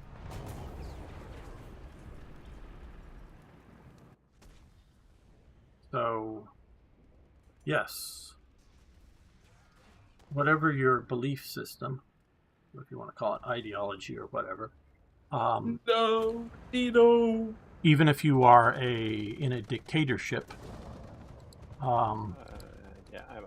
you have to make compromises. I can now go into the Austrian. All right, I'm not out yet. So you must be prepared to compromise. But Gamer, as far as I understand, that's issue with the Democrats in the states, that they always go with compromises. Therefore, the voter base is always angry because they always make compromises. And on the other hand, the Republicans go like, if you don't give us it, help us to get the new laws, then we just lock down the Okay, house. no. You have it absolutely backwards. I mean, right now, this is the first time under Trump that I see the actual elected members of Congress, both the House and the Senate, sticking to their principles and willing to do it. Normally, it's the Democrats who don't compromise, and because of media influence and whatnot, they are able to convince the people that they are the reasonable ones and the Republicans must always compromise. That has, again, since I've been intimately involved, to then just watching as a standard person, but knowing the background thing, I've always seen it since the 80s.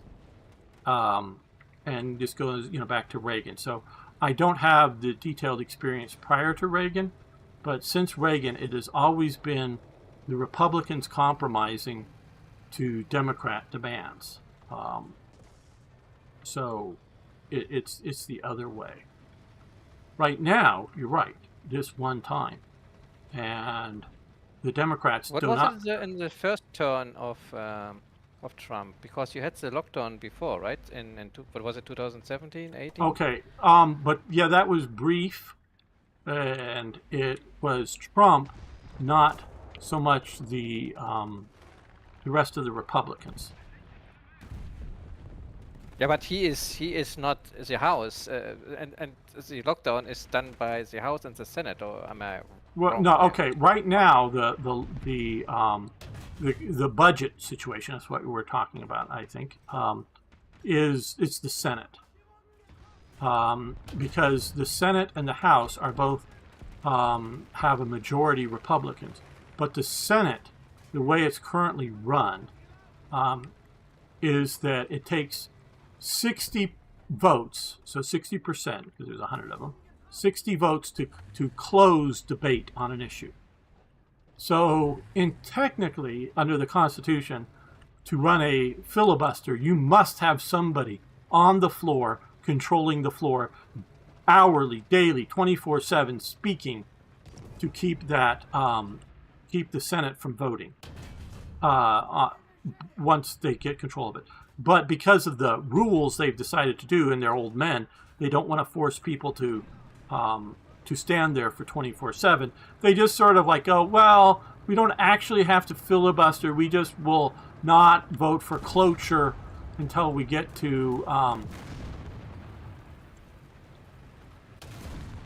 60 votes. So they all go home. They could, go home to their districts. They're not in session, an inactive session. They're still, the session is open. It's not been closed. But everybody leave for the weekend, and no one can do a sneak vote to get cloture. So, and so to get cloture, like I say, to end debate, you have to get 60 votes. And then you have to get a majority of the votes to actually pass whatever law. Well, the Republicans have like 51 or whatever it is, or 50 senators or whatever it is. So they have a majority, definitely have a majority with having the vice president who breaks ties in the Senate. So the minority Democrats are not allowing a vote for cloture to allow the vote on the bill. So... And is every Democrat, is he like full in support of the Democratic leader? No, they don't. And there's particularly Fetterman, who has stated publicly that we should open the government, and that he's pushed for these positions. What it is they're not, and there had been a couple of Democratic senators in some of the votes vote for cloture, but not enough to get the 60 votes. The Democrats are actually given steel spines when they're elected to Congress, and they have staunch party discipline, and where the Republicans do not. You have particularly two women that are Republican senators, one from Alaska. Where did that come from? Off to the left. There's a braid up top that's firing down on us. So, So even if there would be like 7, 8, whatnot senators, and they couldn't just go on themselves, because the party said no, you don't do that. yes, they have strong party discipline. A lot of it comes from fundraising. That to get reelected, the Democrats have built an organization, and it really, I think, in the modern sense, goes back to Lyndon Baines Johnson, or LBJ. He used to, before, or when he was a senator and then later vice president, he would run the Senate, and he would control that thing heavily, and he would have sitting up in the front row 5 or 6 senators that, in the olden days, back when he was there were conservative Democrats from the South that were segregationists, and then there were liberal Democrats from the Northeast and other things. But so he would know when he could allow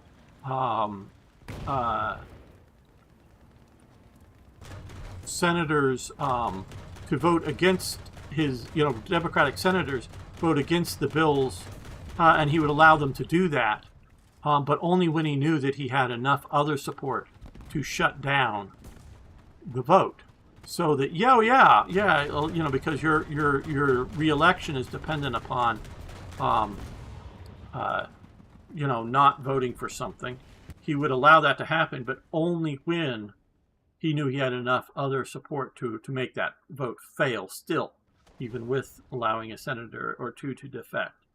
How about dissolve the parliament at this moment and make re-elections, make the midterms like this year? Okay, well, see, our constitution is very That's much gonna be enough War Thunder. Okay. Boys, have a good okay. Well, one, we man. got a slot for Bye, Toy. Niagro. Yeah. Okay. See a Toy Jet. Oh, he's already left, but yes. Let me kick Toy Jet here. And remove from squad, and we'll bring in Niagro. Let's move to 5-7. Let's move up to Tigers. Oh, fucking hell. Why? T-44 just hit me in the face and Well, if get out of your game.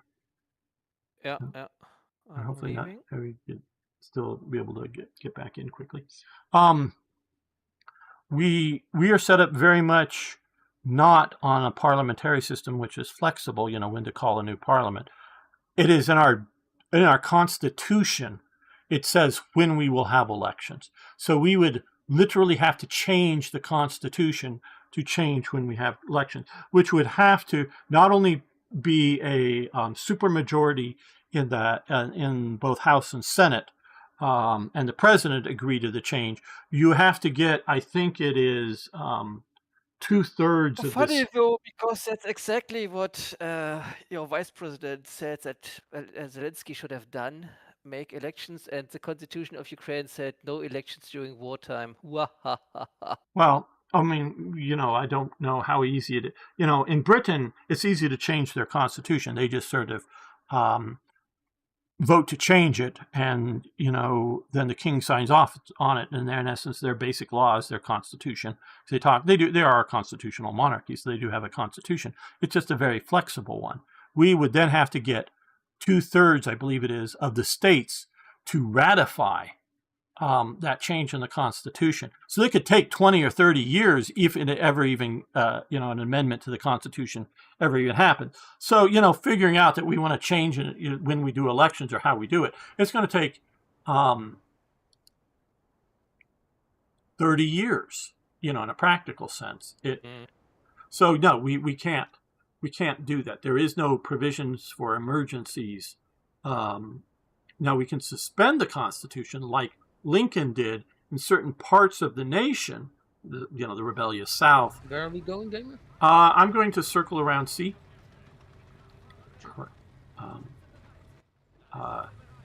And he suspended, as well as some border states that weren't yet and did not enter into rebellion. He suspended the Constitution there, but he did have to face his re-election in 1864, during the Civil War. Due to the Constitution, Trump can't be re-elected, at least from my point of view. So why should he give a fuck on that point? Yeah, he in a practical sense, I forget which amendment it is. It limits the president, I believe, to 10 years, something like that. So that if, say, you're the vice president, the president dies very early in the his elected term, and you become president. That starts, and I could have some of the details wrong, people, but I'm pretty sure I'm correct on this. So that starts his term in office. So, if in the first 3 months the president dies, that starts. So that's almost going to be 4 years. So he might only be able to be reelected once, there, because he goes from being vice president to president with that. So it's 10 years. But if it's late in the president's term that he becomes whether he gets impeached like Nixon or dies in office, Hello, you got my track. Where are you? Oh, I see you. And somebody else just shot you. Let me see if I can also shoot you. Late in the term, like the last year or so, he could then be reelected twice after it because it's less than the 10 years. So there is a chance for a vice president to become president by a vacant office and then have the ability to be, have two more elections. So Trump,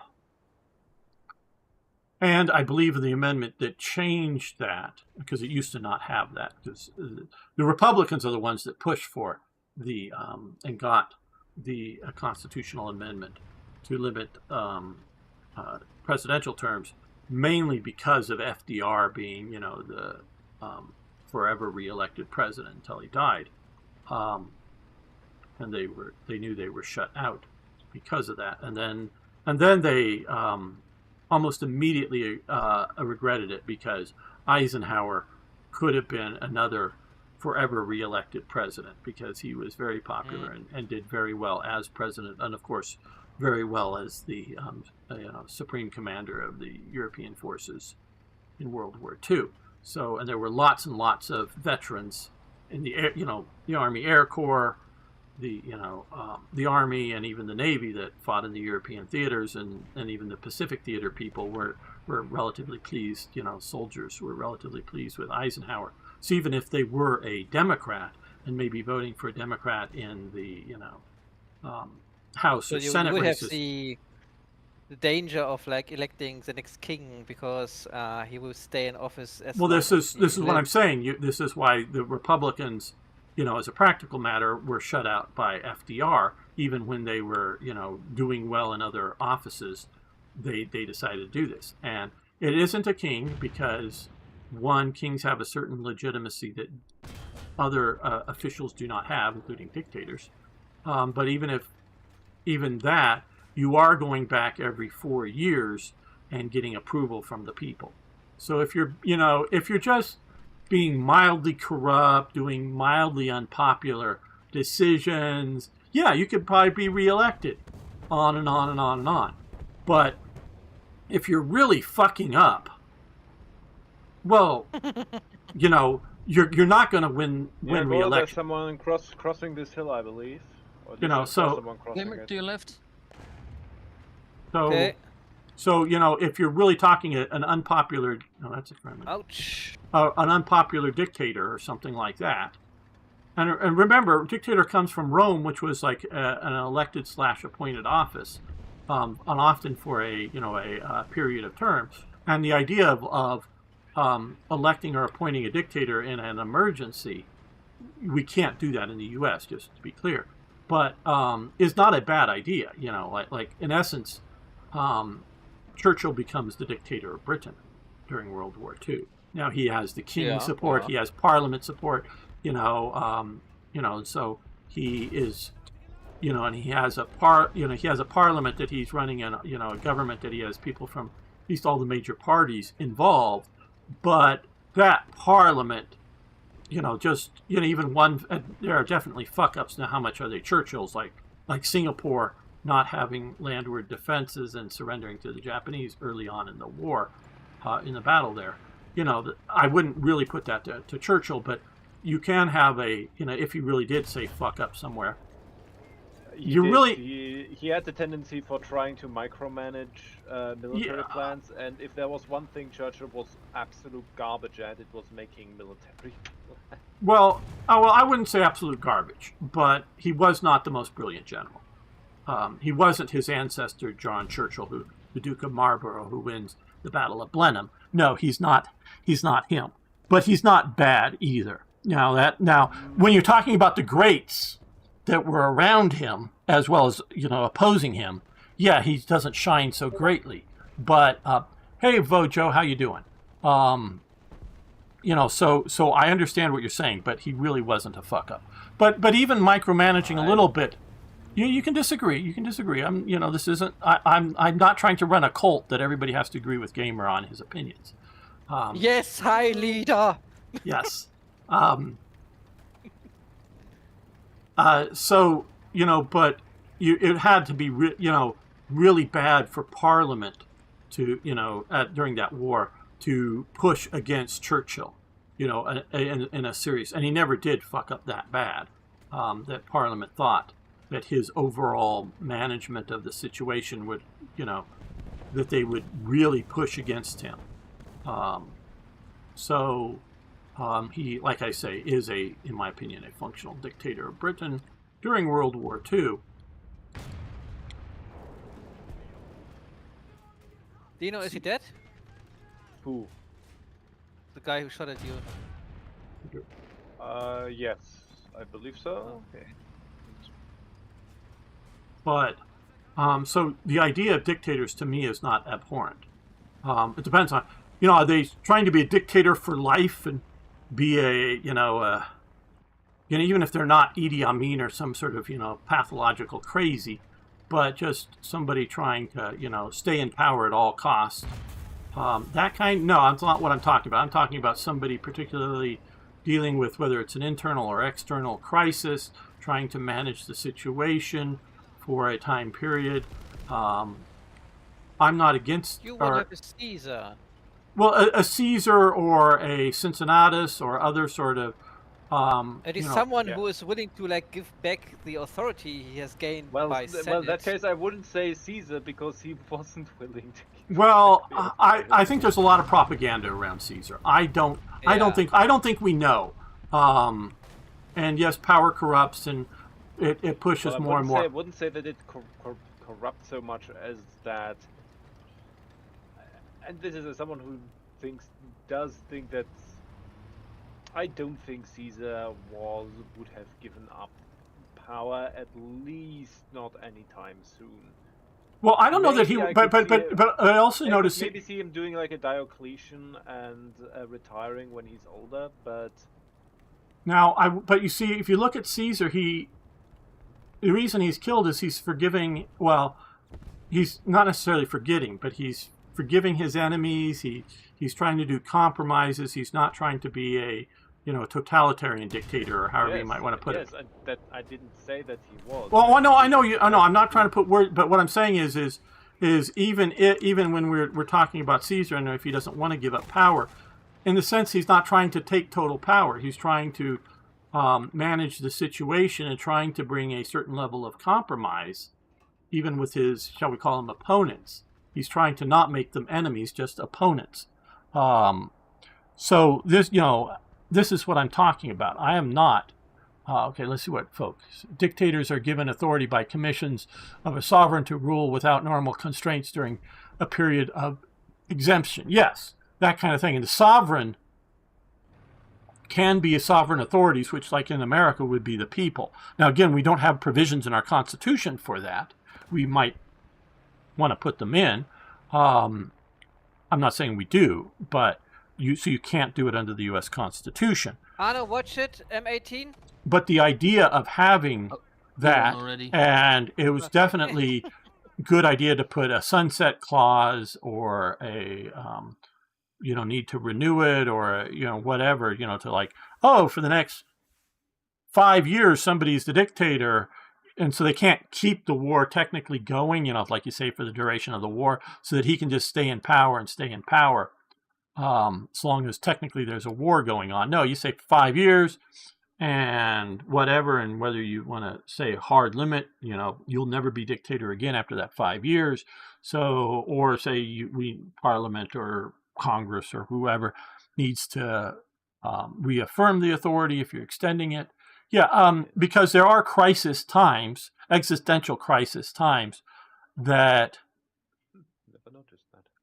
A dictator that the populace is willing to get behind. Now, there isn't in France in 1940. France is way too divided. Even the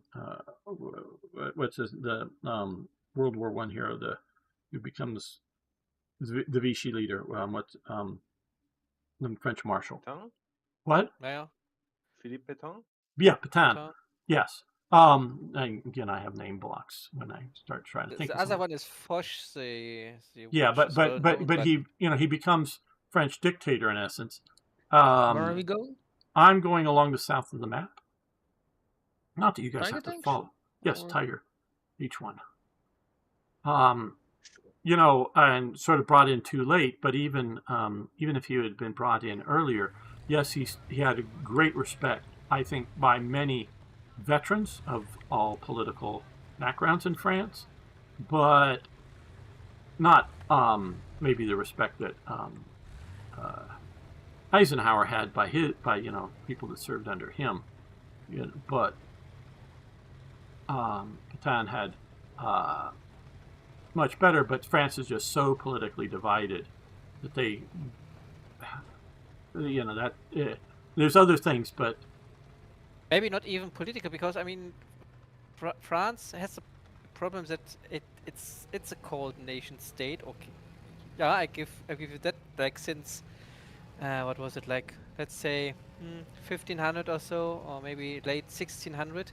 But the let's say states in France, they have a lot of autonomy, and therefore the idea of like a centralized France, okay. it's not that. Yeah, I know, but if you look at the British state with Scotland and Ireland and Wales, you have even greater differences. You have greater differences in Spain with their states. You have Germany, which is only at that time newly first united, not reunited, but I got it. Thank 2S1 in front. Be careful. And Italy's just only recently united. So yeah, I would say France on the European scale is fairly, in the World War I, World War II era, fairly homogeneous for a relatively large nation. You know, not Denmark or somebody small. But even if you look at it small, you can look at like Belgium, which is 2 languages, 2 cultures. Basically, the only thing that they're both Catholic that sort of unites them. So yeah, I hear what you're saying, but I would dismiss it. Again, you have to look at everything as relative to what else. How unified is the French identity relative to the German identity, to the Austrian or Austro-Hungarian identity, or to the Russian identity, or to so. I mean, I would argue that the federal structure that we have in Germany is more suited than the centralized structure that France is trying to do, because France is like, everything is pointed towards Paris, right? And if you speak with people in the Alsace-Lorraine area, they know that they are not really considered to be like hurt. Right. Yeah, but you're issues. You're not. When you talk about the federal structure in Germany, if you're talking about the modern French or federal structure in Germany, you're absolutely right. But if you're looking at the pre-World War I German federal structure, or even the World War II federal structure prior to 1933, before Hitler gets into power, and it's only gradually unifying there, you find, very diverse non-unified structures, including down to in Germany, down to the language. And before 1933, it is not unified. It's the only I'm not even going to try to go to that, making a Glockschum or whatever, trying to make everything the same. That Hitler comes and finally tries to get a unified German dictionary for spelling. The German dictionary for spelling is much older than Hitler. Well, but a unified one, the same, because they. Yeah, no, that's the this same is one. older was, gamer, was because by we have Konrad Duden, and that was shortly after the formation of the German Empire. As well as we have the High German, which was like brought Germany to Germany, because this was like when Luther translated the Bible from Latin to High German. And that's why the Germans know of High German, because before that you have all these different dialects and all these different languages in Germany, like Low German, High German, Middle High German, and so on and so on. And I think the idea of having like a common language, at least, as this was done in like 1600 or so. That the common language is even older than that. That is like medieval. That you have some stuff there. I mean, it's pretty much like you have regional dialects, and then you have like greater regional dialects, which these are the ones that well, that essentially later I into know I like know I'm arguing German language with two native Germans here, but I remember and from my mod Third Reich events that I know Niagara has played, I had an editor. She and I didn't even know it was a she at first. She was trying to correct some of the German that I was using in the mod. And I told her, no, you're wrong, because I had taken it literally a few sources straight from, Third Reich, you know, publications, as well, and even more particularly Swiss German, that she was trying to correct to, I guess, High German or however you want to say it, but that, yeah, she was right for modern German, but she wasn't right for, and I pointed to my original source material for World War II, German, or for Swiss German. Oh, okay. I mean, she wasn't fighting on it once I showed her my source of that, but that is what I'm sort of getting at here is. I don't know enough to speak right offhand technically, but I do know that has been the case. Got it behind me. So at least that's my defense, in my opinion, that German was not a truly unified until. I mean, what you can say is that Hitler was trying to make Germany more German. Like you have still parts of nationalities inside of Germany which were not considered German, like not. Yeah, I know, German but and again, it's been so long since I worked on. What Hitler wanted to achieve was essentially part of his general revolutionary ideals. He wanted. Oh, he was very revolutionary. He wanted to reshape Germany into a completely, essentially new entity. Everything that was part of the old Germany, the old order of things. Yeah, the empire. He wants to get rid of the empire. Yes. He considered it all of that obsolete, and so he wanted to essentially, and whatever he perceived as a weakness within the German state. As such, he viewed cultural differences within Germany, the differences in language, the federal structure. Those were all considered to be weaknesses by him that needed to be expunged at all costs. So he went after local customs. He went after leaving only like essentially carnival and like sometimes dress up parts that he liked, but it went after the more general like different customs. He went after dialects and language. He essentially, while he never actually abolished any. Oh, I get a call. I'll be right back, guys. All right. Well, he didn't actually abolish any state except for Austria, which, when after the Anschluss, was initially for a brief period considered a federal state of Germany, which was then dissolved. The states lost pretty much all of their power and were in favor of the political Gaue and later after. Right. Hold on, just a second, Dino. I'm going to try to pronounce the word, and it's been a few years since I've done it. Gleichschaltung? Gleichschaltung. You know what I'm saying? I'm trying to make everything the same. Yes. Yeah, that is very much, and my understanding with the language, trying to get rid of regionalism. I know you want to say it's the same language, but to me, it seems more than just dialects or extreme dialects. Extreme dialects that are different language uses in different regions of Germany, including down to their, Prussia was sort of all over the place, meaning not just in the northeast of Germany. There was Prussia.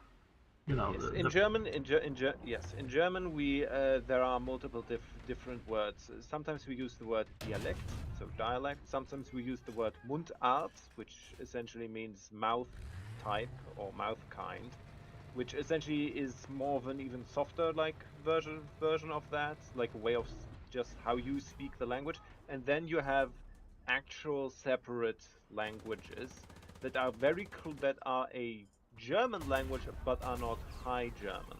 So they count as different languages.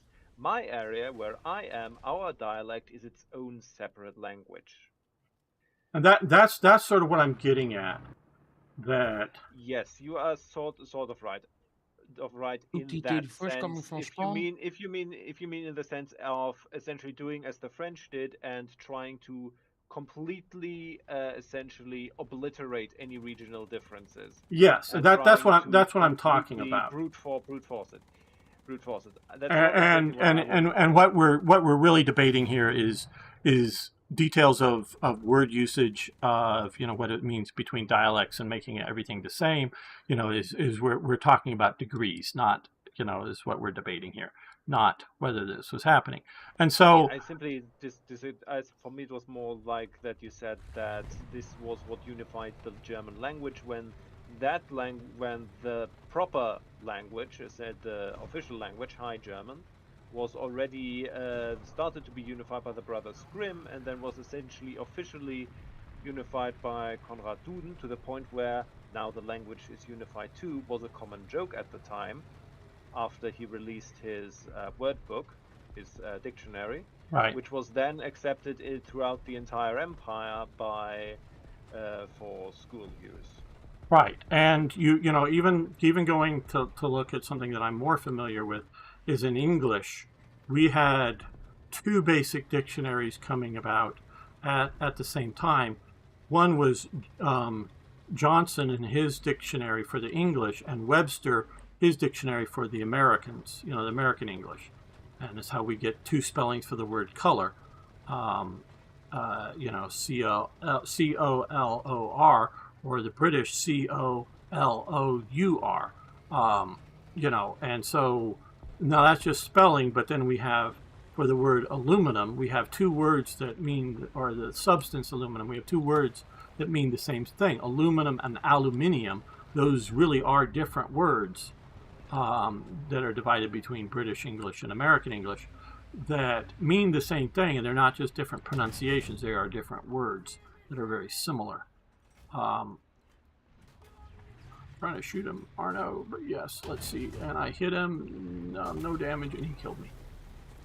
Let's see what Folk is saying. There was and still is a variation in spoken German, but no difference in written High German. So same written language as in all speaking areas. Yes, and this is what I'm saying is between newspapers and other things in the pre and early Third Reich period, there were differences in even the written language prior to that period. And so what I'm trying to get at is, yes, there was a very old, going back to the Caesars encountering them, Germanic groups of people that we could identify that spoke similar languages, similar cultures, that are different enough from the Norse, if you will. They both have the difference between Odin and Woden kind of things, very similar, but still distinctly different enough that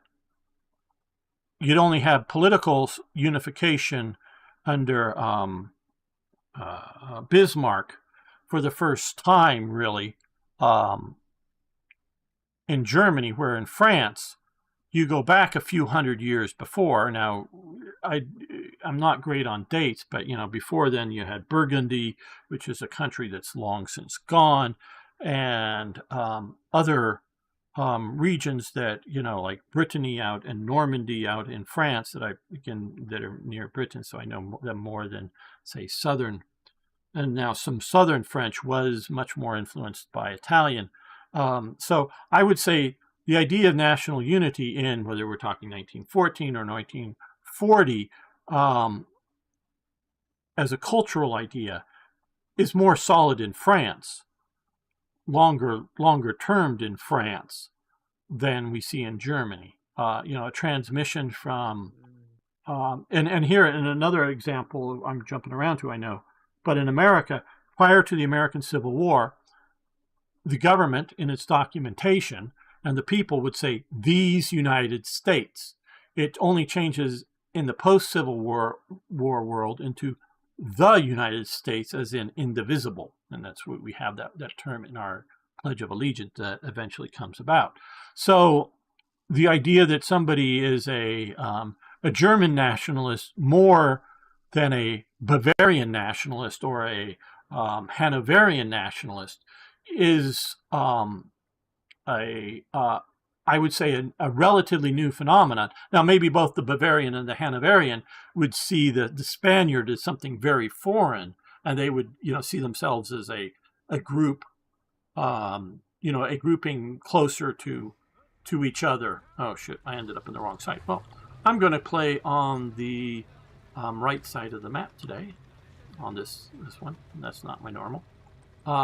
So I would say German unification culturally, socially is much newer than French at those time periods, and more French as being more solid. At least that's my interpretation. And sometimes, I will say this, sometimes the outsider is better to, and I'm not saying I'm the proper outsider because I don't speak German or something, but the outsider is better to analyze something than somebody who grows up in it and it's just the way it is, so they don't understand that there are differences. But yes,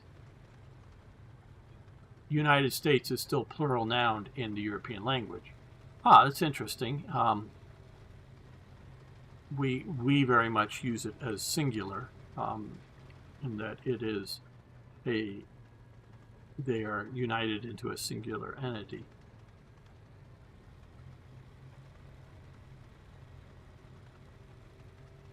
Always in language use it singularly, not plurally.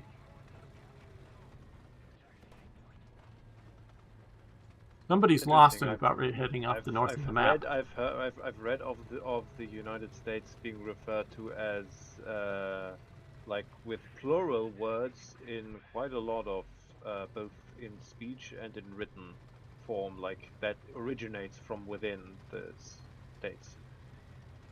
Yeah, well, it's I don't know. It's definitely post-Civil War, but I think it's may even be 20th century. I'm not sure, and it goes through a few iterations. But the Pledge of Allegiance that we say in our schools, which is different than when somebody takes a federal office, they have to swear to support and defend the Constitution and things like that. That's part of their oath of office. But in our Pledge of Allegiance, which whether you want to take a child saying that wrote every morning in school, is that's really a binding honor pledge or not, that you might consider it. We part of it is one nation indivisible, meaning it's not dividable. So, and this is, and some of that Pledge of Allegiance comes about in post-Reconstruction South, is to trying to keep them to be Americans and not Confederates, or not Alabamans or Virginians or whatever. So we definitely in America have promoted the idea of, we're going to come around here, yep, boom, the idea that it's singular and not plural. And it's mainly through use for mainly when using articles, like he reads the word "are," like the United States are, and you use right. essentially a plural form. Right, where we would always use is, unless we're talking about some states regionally. Some states are cold or hot or whatever, but Yeah, the United States would always be is as a singular. When we're talking about as a country, not as in a plural. Yeah, well, I again read of it being called is just as much as are. Like it seems to be used, at least from what I read, fairly interchangeably. Okay, yeah, and I don't, obviously some authors will do their own thing. I'm sure, but I would, and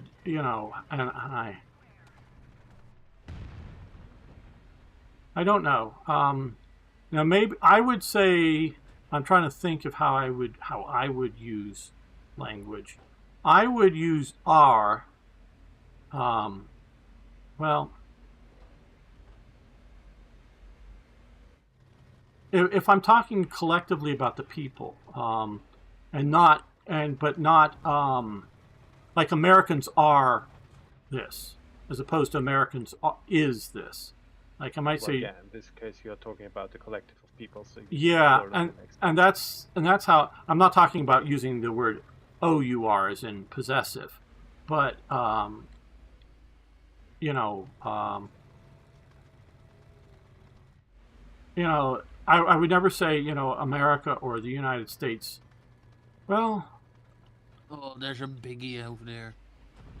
you fired, you missed. Let's see if I can get fire and hit, and I got pretty bad. I can read it. Yes, I did. So yeah, I don't know. I still don't think it would be very commonly used.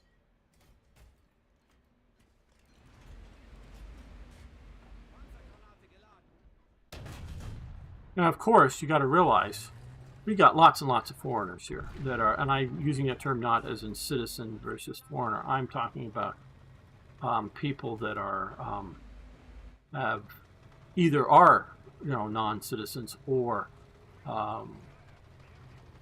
born and raised in other countries that are now citizens, but they're not, they did not grow up in the American system, if you will.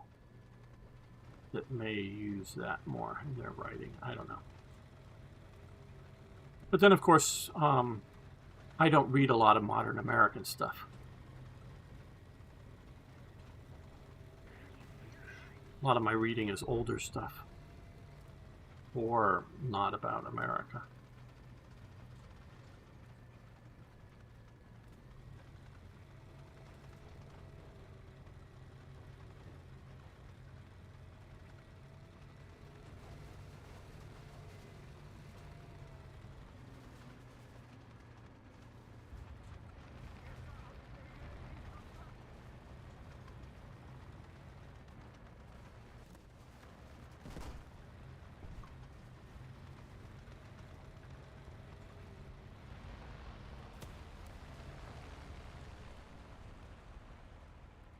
I know, where did the shot come from?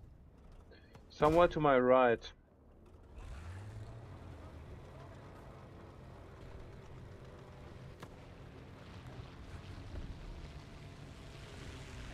Got him.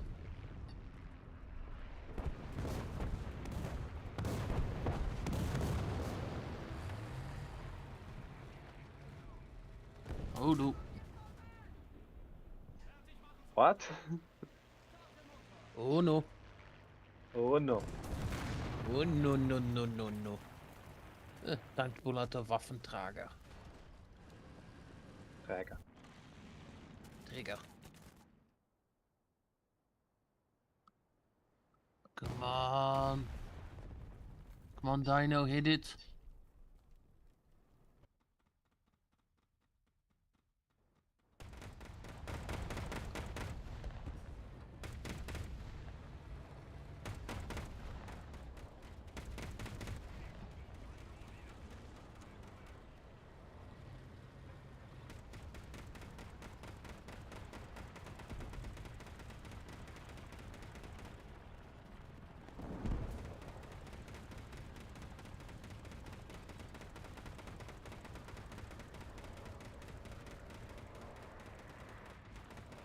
Okay, there's a Soviet artillery piece out there.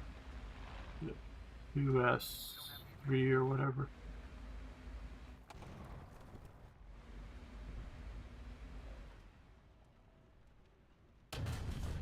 It's B-34.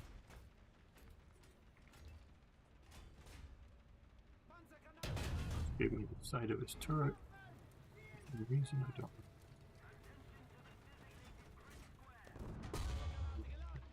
I got him! I Nicely sheared done, off me. its dude. back. There's an M51 between our spawn point and the other. He has killed me. He has killed me. Then I shall avenge thee. I shall avenge thee, my Oh, George for Bulldogs. fuck's sakes. FAB 5000. Why is it even possible to drop a fucking bomb into the spawn point? I don't Yeah, I would make that an invulnerability spot like it is for Yeah. artillery. Yeah. I would. And I might make it, I don't know. People would maybe waste their bombs there, but still. You see something, Niagara? Oh, there. Yep, over here. Oh, come on! Oh, I have the wrong ammunition. My fault.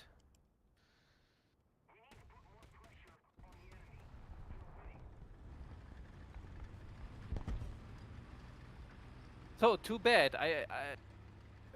Like half an hour back, my question was regarding the stalemate. Yeah, I wanted to ask. Sure, please. If you have laid down that there is like no real way for the president to just dissolve the parliament and like say, Well, okay, Congress, but yes. Congress, yeah. Because it is not a parliament is why he can't do it. Mm. But yes. So that he just said, okay, Kind of then like we make like new elections, like new midterm elections or whatnot, and then we have like a better majority, Tried it. and then we can end this lockdown. So is there like nothing that can let's formulate it otherwise. Who is getting hurt most from this lockdown? Politically, it's the Yeah. Democrats. This is Okay, the one and- time in my lifetime that I know the Democrats have been hurt. The Republicans are being hurt too, but more the Democrats. This is the very first time. Normally, it's the Republicans that are being hurt by way the most. Okay, but with the midterms around, why? This is then political suicide. Why would they do that? Because every single time before, the Republicans have always caved. Even the Trump earlier ones, the Republicans always have caved. So they believed going into this that if they just hold strong, they will get their way. So they choose a moment where the Republicans have the majority. In well, both no, it houses, doesn't. No, and- that doesn't matter. The majority. I'm talking about the popular support here. So they chose a time Okay. that there's the internet now. That it used to be the president could literally only go in front of the podium and speak, and unless he demanded, and he could under FCC regulations demand to like speak to the nation, and the networks had to cover him. Unless he demanded that, and then not everybody would watch it. But unless he did that, he could go up and say cheese is good, and the media could report the president says cheese isn't great. How can we support a president that doesn't fully love cheese? Because he only said it was good. He didn't say it was great. So they could always, prior to this, because enough of the media could control the narrative, so the president had to filter through the media. Now, yeah, there's conservative media out there, but because of Twitter, the president can speak directly to enough of the people, whether for good or for bad in Trump's cases. He doesn't always say the best things, but speaks directly, so they can no longer filter the message that it's the Republicans' fault for this government shutdown. That this is the first time that it's really come that then the Republicans have, and and where before what would happen is that the Republicans, in particularly the Senate, would cave, and maybe the House would cave, and then the president, is he alone going to not sign the law? And then even if he they can override his veto if there's enough Republicans to go, oh my God, I'm in a swing district, I'll lose my seat next time, I've got to support, I've got to open the government even against the president's orders. That was always the realistic threat, so the president would just agree to it even if he didn't. Reagan has started to push for the line item veto, meaning that if you send him a bill, you could cross out certain things, and then they'd have to override the veto on that. But that never came about. So you have to accept the whole package from the Congress or none of it. But enough of the Republicans, both the House and the Senate, are holding strong on this. And this is the first time that they're holding strong and not giving into minority Democrat. And I mean as in political minority, not as in racial or other minorities. Minority Democrat positions. So, this is doing bad. And the Democrats, quite honestly, don't know how to get themselves out of their hole. They've dug themselves into a hole, and they don't know how to get out of it. But I mean, they will become politically irrelevant if they proceed this. Here's the biggest danger. The biggest danger is maybe we don't need all this federal government. Maybe most of these programs could be turned over to the state governments and funded through, for Utah taxes its people and provides whatever. Maybe, instead of a national program, monetary support for people in need of money, for food. Maybe that could be done in each state instead of done nationally. And maybe we'll learn, and this is the biggest problem for the Democrats, is maybe the people will learn that the federal government doesn't need to be the federal government. It needs to do the Army. It needs to, manage state things that need to be between states, and it needs to, manage some things that have to be, diplomacy around the world that has to be done by the federal government. But maybe we don't need federal food inspectors. Maybe we just put this product was made in Alabama, and does people in Illinois think that the food inspectors in Alabama are doing a good job, or if they think, oh my God, it's like in China, I would not want to eat any food in China because China will put all kinds of garbage in food. So I'm not talking about Taiwan, I'm talking about mainland China. So but in mainland Taiwan. Well, yes, I get the joke. But, Dino. yes. So, but where I would trust something that a food or a medicine product. I probably do take Chinese medicine. I don't know, but I would definitely trust a Japanese food or medicine product to be of reasonably good quality because it's coming from the Japanese system. So I might or might not want to buy Alabama beef or Alabama soup, in a can or something. Do I trust it? And so I don't know that we need national food in this modern computerized days, that maybe Alabama should just inspect its own food, and that's obviously consumed within the state. But this goes back. It's like, just a question. I thought it's like you have a federal organization, and the federal organization is like just doing oversight over all the national organizations. No. It goes back. There was a case that made it to the Supreme Court that somebody in their backyard or garden, but I think a large one, that was not following the Department of Agricultural's, and I forget the details of it, some sort of planting or growing thing during the Depression, and they were in a state like Delaware or New Jersey or someplace like that, and all they were doing was taking the product from their backyard, but doing it sort of commercially and selling it in the front of their house. Okay, but in theory, they could be selling it to an out-of-state person or somebody from out of state, or somebody might come there, buy the food from their front yard and take it, because this is not like some big place like Texas, take it across the state borders and sell it.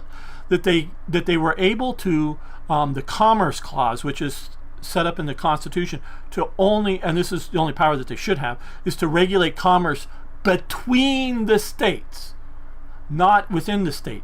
But because, and this made it to the Supreme Court, and the Supreme Court under FDR upheld this, he was threatening to pack the court back then. We'll add, if you don't support this policy, I'll add judges to the Supreme Court and make it bigger that will support this. And so they buckled to him on several issues, including this one. And so in theory, this local garden support, our local garden, production there, could be sold interstate. So that allowed federal regulations, whatever they may be, whether they're good or bad, to go into this home run as a commercial business garden or food, growing, just vegetables or whatever, regulation going in there. So it allowed, and that has ever since. So yeah, now we have national grocery chains that are, if not in all 50 states, and there's at least one that has sub things that are in, I think, all 50 states, but are in like 30 or 40 states, that yeah, those, because they move products around, are definitely doing interstate commerce. But if somebody wanted to set up a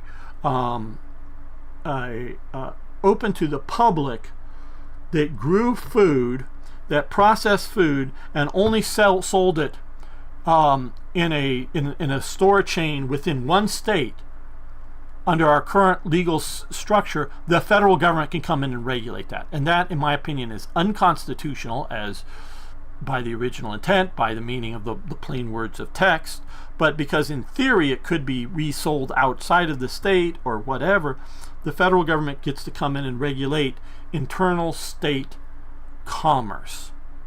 And that is where it is a massive overreach.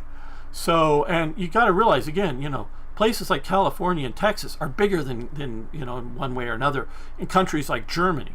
So it's like, again, it would sort of, however good or bad a lot of the policies may be with the EU, but, it's like, oh, the EU coming in and saying a local Portuguese farmer selling stuff out of the front of his house, why does a Pole or a Swede or a German have anything to say over that from EU regulations? And he's just doing, maybe a commercial business doing stuff locally. It should just be up to Portugal. Well, do you have a centralized system or a federal system? In the United States, we have a federal system. So,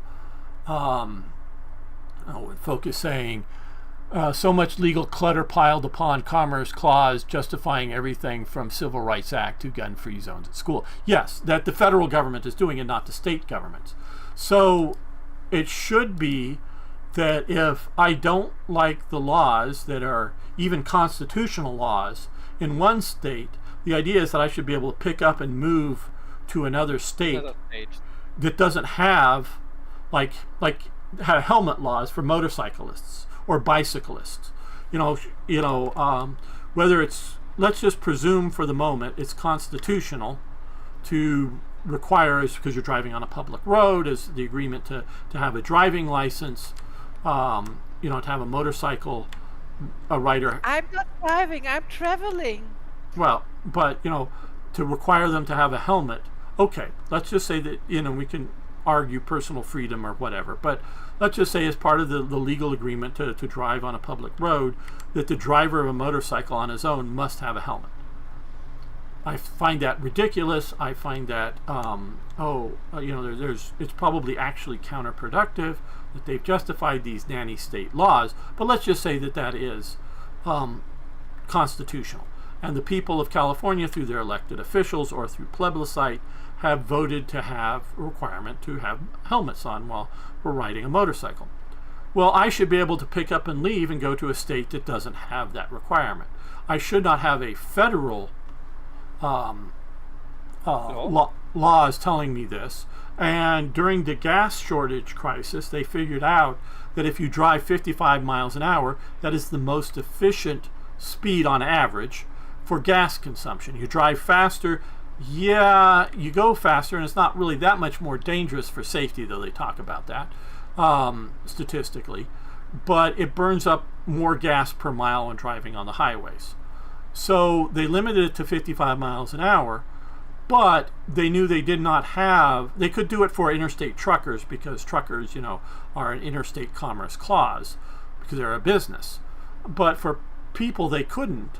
But what they did is they would hold highway funds, for the national highways to the states if the state did not adopt the 55 limit. And a few states, including Nevada, said, screw you, we make enough money for gambling. We want our roads to be, and we're a big open state. There's hardly anybody here. Most of the roads that we have are open and straight. We're going to have 65 or 75 miles an hour as our top speed limit. Fuck your federal money. Again, because they had the gambling and whatnot. We have enough money to maintain our roads. And so they did it. Right, yeah. And other states who don't necessarily have that ability, and most states just went along anyways.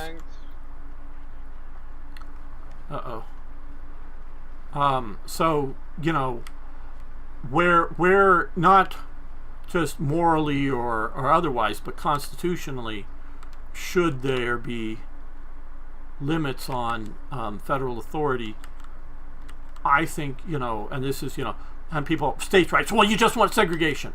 No, there's a lot of other states' rights that have nothing to do with skin color or other things. It just should be, not using the Commerce Clause to do things. There was one gun company, I forget what state, that they would not, they were a small one and they were always going to be a small one, would not sell guns outside of their state at all. No new sales period whatsoever. So they actually won some court cases with the ATF that the ATF couldn't regulate their guns because they were not doing interstate commerce. So, and I forget the details of that. This was back like in the 90s or something. It was just like in Kansas or something that they were just going to make stuff locally. We are not in Kansas anymore. Yep. And so... Well, I was never there to begin with. Damn, he's moving fast. Got your engine though. Can I survive long enough to put a round into you? Yes. Oh, hello, T-34.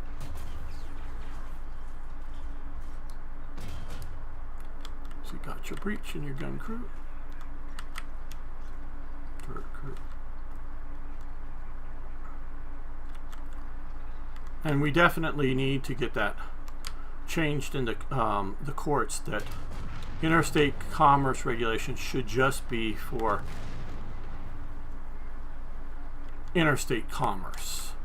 So like whether it's big ag or big pharma or whatever like that, if you're supplying products that way and you're particularly advertising them nationally, yeah, okay, yes, the federal government maybe should regulate it. Oh, damn it. And whether they should or should, but legally could, because it's interstate commerce. And yeah, so get back to some of your original, in that it's if the Who's people. Who's on Charlie? Arno? Arnold Charlie. If You get someone from here as well. Ah, okay. PT, you found him. All right. No, damn it, the fucking EBR again. If the people learn that we don't need this federal government, it's going to drastically harm the Democrats. So the Democrats really honestly don't know what to do. They picked the fight, they're not winning it.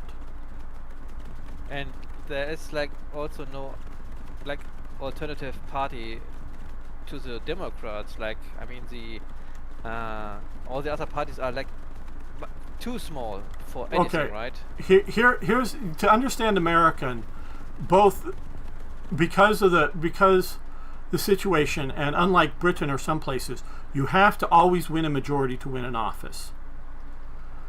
And if you don't win a majority in, if you had 4 parties, it would just simply be a runoff between the two top vote getters if no one got a majority in the thing. So both parties, it's the system was designed not to try not to have parties, but eventually because originally it was the loser of the presidential election, or the second place, I should say, of the presidential election, became the vice president. So the president and the vice president were often people that hated each other early on because they were, their main competitors in running for office. I forget which constitutional amendment changes that, but so the two parties are in essence coalitions. And so the way to make changes is not to form a new party. It's to take over a current one. We see the hard left, at least the American hard left, however you want to say that, has or is more and more taking over the Democrat Party. So, and we see the populists, the Trump supporters, the MAGA, taking over the Republican Party. Because the Republican Party had been sort of a mix of three people, or three groups of people. The sensible libertarians, which, as I said, Werewolf is not, because he's still one. There's one thing to sort of, if he's voting Republican in the general election, then he's being sensible. But, and identifying as a libertarian, but voting for Republicans, then he's being sensible. If he's refusing to vote for the Republicans, that's being unsensible. So you got the liberty people, you got the religious conservatives, and you have the business oriented people. Those are the three elements, had traditionally been the Republicans. The Democrats were sort of basically everything else. The working people, the socialist left, the populist types, and we're definitely seeing the switch, because Trump is at heart an old school New York Democrat. He is not a traditional Republican. He is just a person that has found the Democratic Party going off the deep end, and the only other alternative party is the Republicans. So he comes in, and his first election term, including his cabinet and just about everybody else, they're old school Republicans. So this is why they don't really support. This is why they're able to impeach him. This is why they're able to, because the Republicans don't like him. Well, he's changing the Republican Party. It's becoming more populist, but it's also going back to some of its old roots. Prior to the Cold War, the Republicans were very much the non-interventionists. So before World War II, what the hell? Why are we going to another European war for World War II? Why? They're across the Atlantic. That's not our problem. Why? Right. Why die for Danzig? Yes, exactly. Now, with the Cold War, the combination of communism and nuclear warfare pushed the Republicans along with the Democrats. It definitely, if you look at Kennedy and LBJ and Truman and whatnot, it wasn't until the 80s that the Democrats become anti-interventionist, just because they are sympathizing with the communists, the socialists, the revolutionaries out there. Soviet Union's better than the U.S. kind of viewpoints, or good but misguided. They're too extreme, but they're on the right side of history. So you're seeing in America with Trump a realignment. Traditional Democrats who are not crazy, like Tulsi Gabbard, like RFK Jr., have come on board with the Trump presidency, even though they may not agree with everything Trump or the MAGA movement supports, but they see certain critical elements that they do support. RFK with various health issues. And I'll tell you right now, if it truly became that the Democrats weren't promoting some sort of totalitarianism, were liberty-minded and were strongly pro-gun, and the Republicans had become anti-gun, I would vote Democrat, even if I didn't like a bunch of their other policies. So long as they weren't totalitarian. They are totalitarian.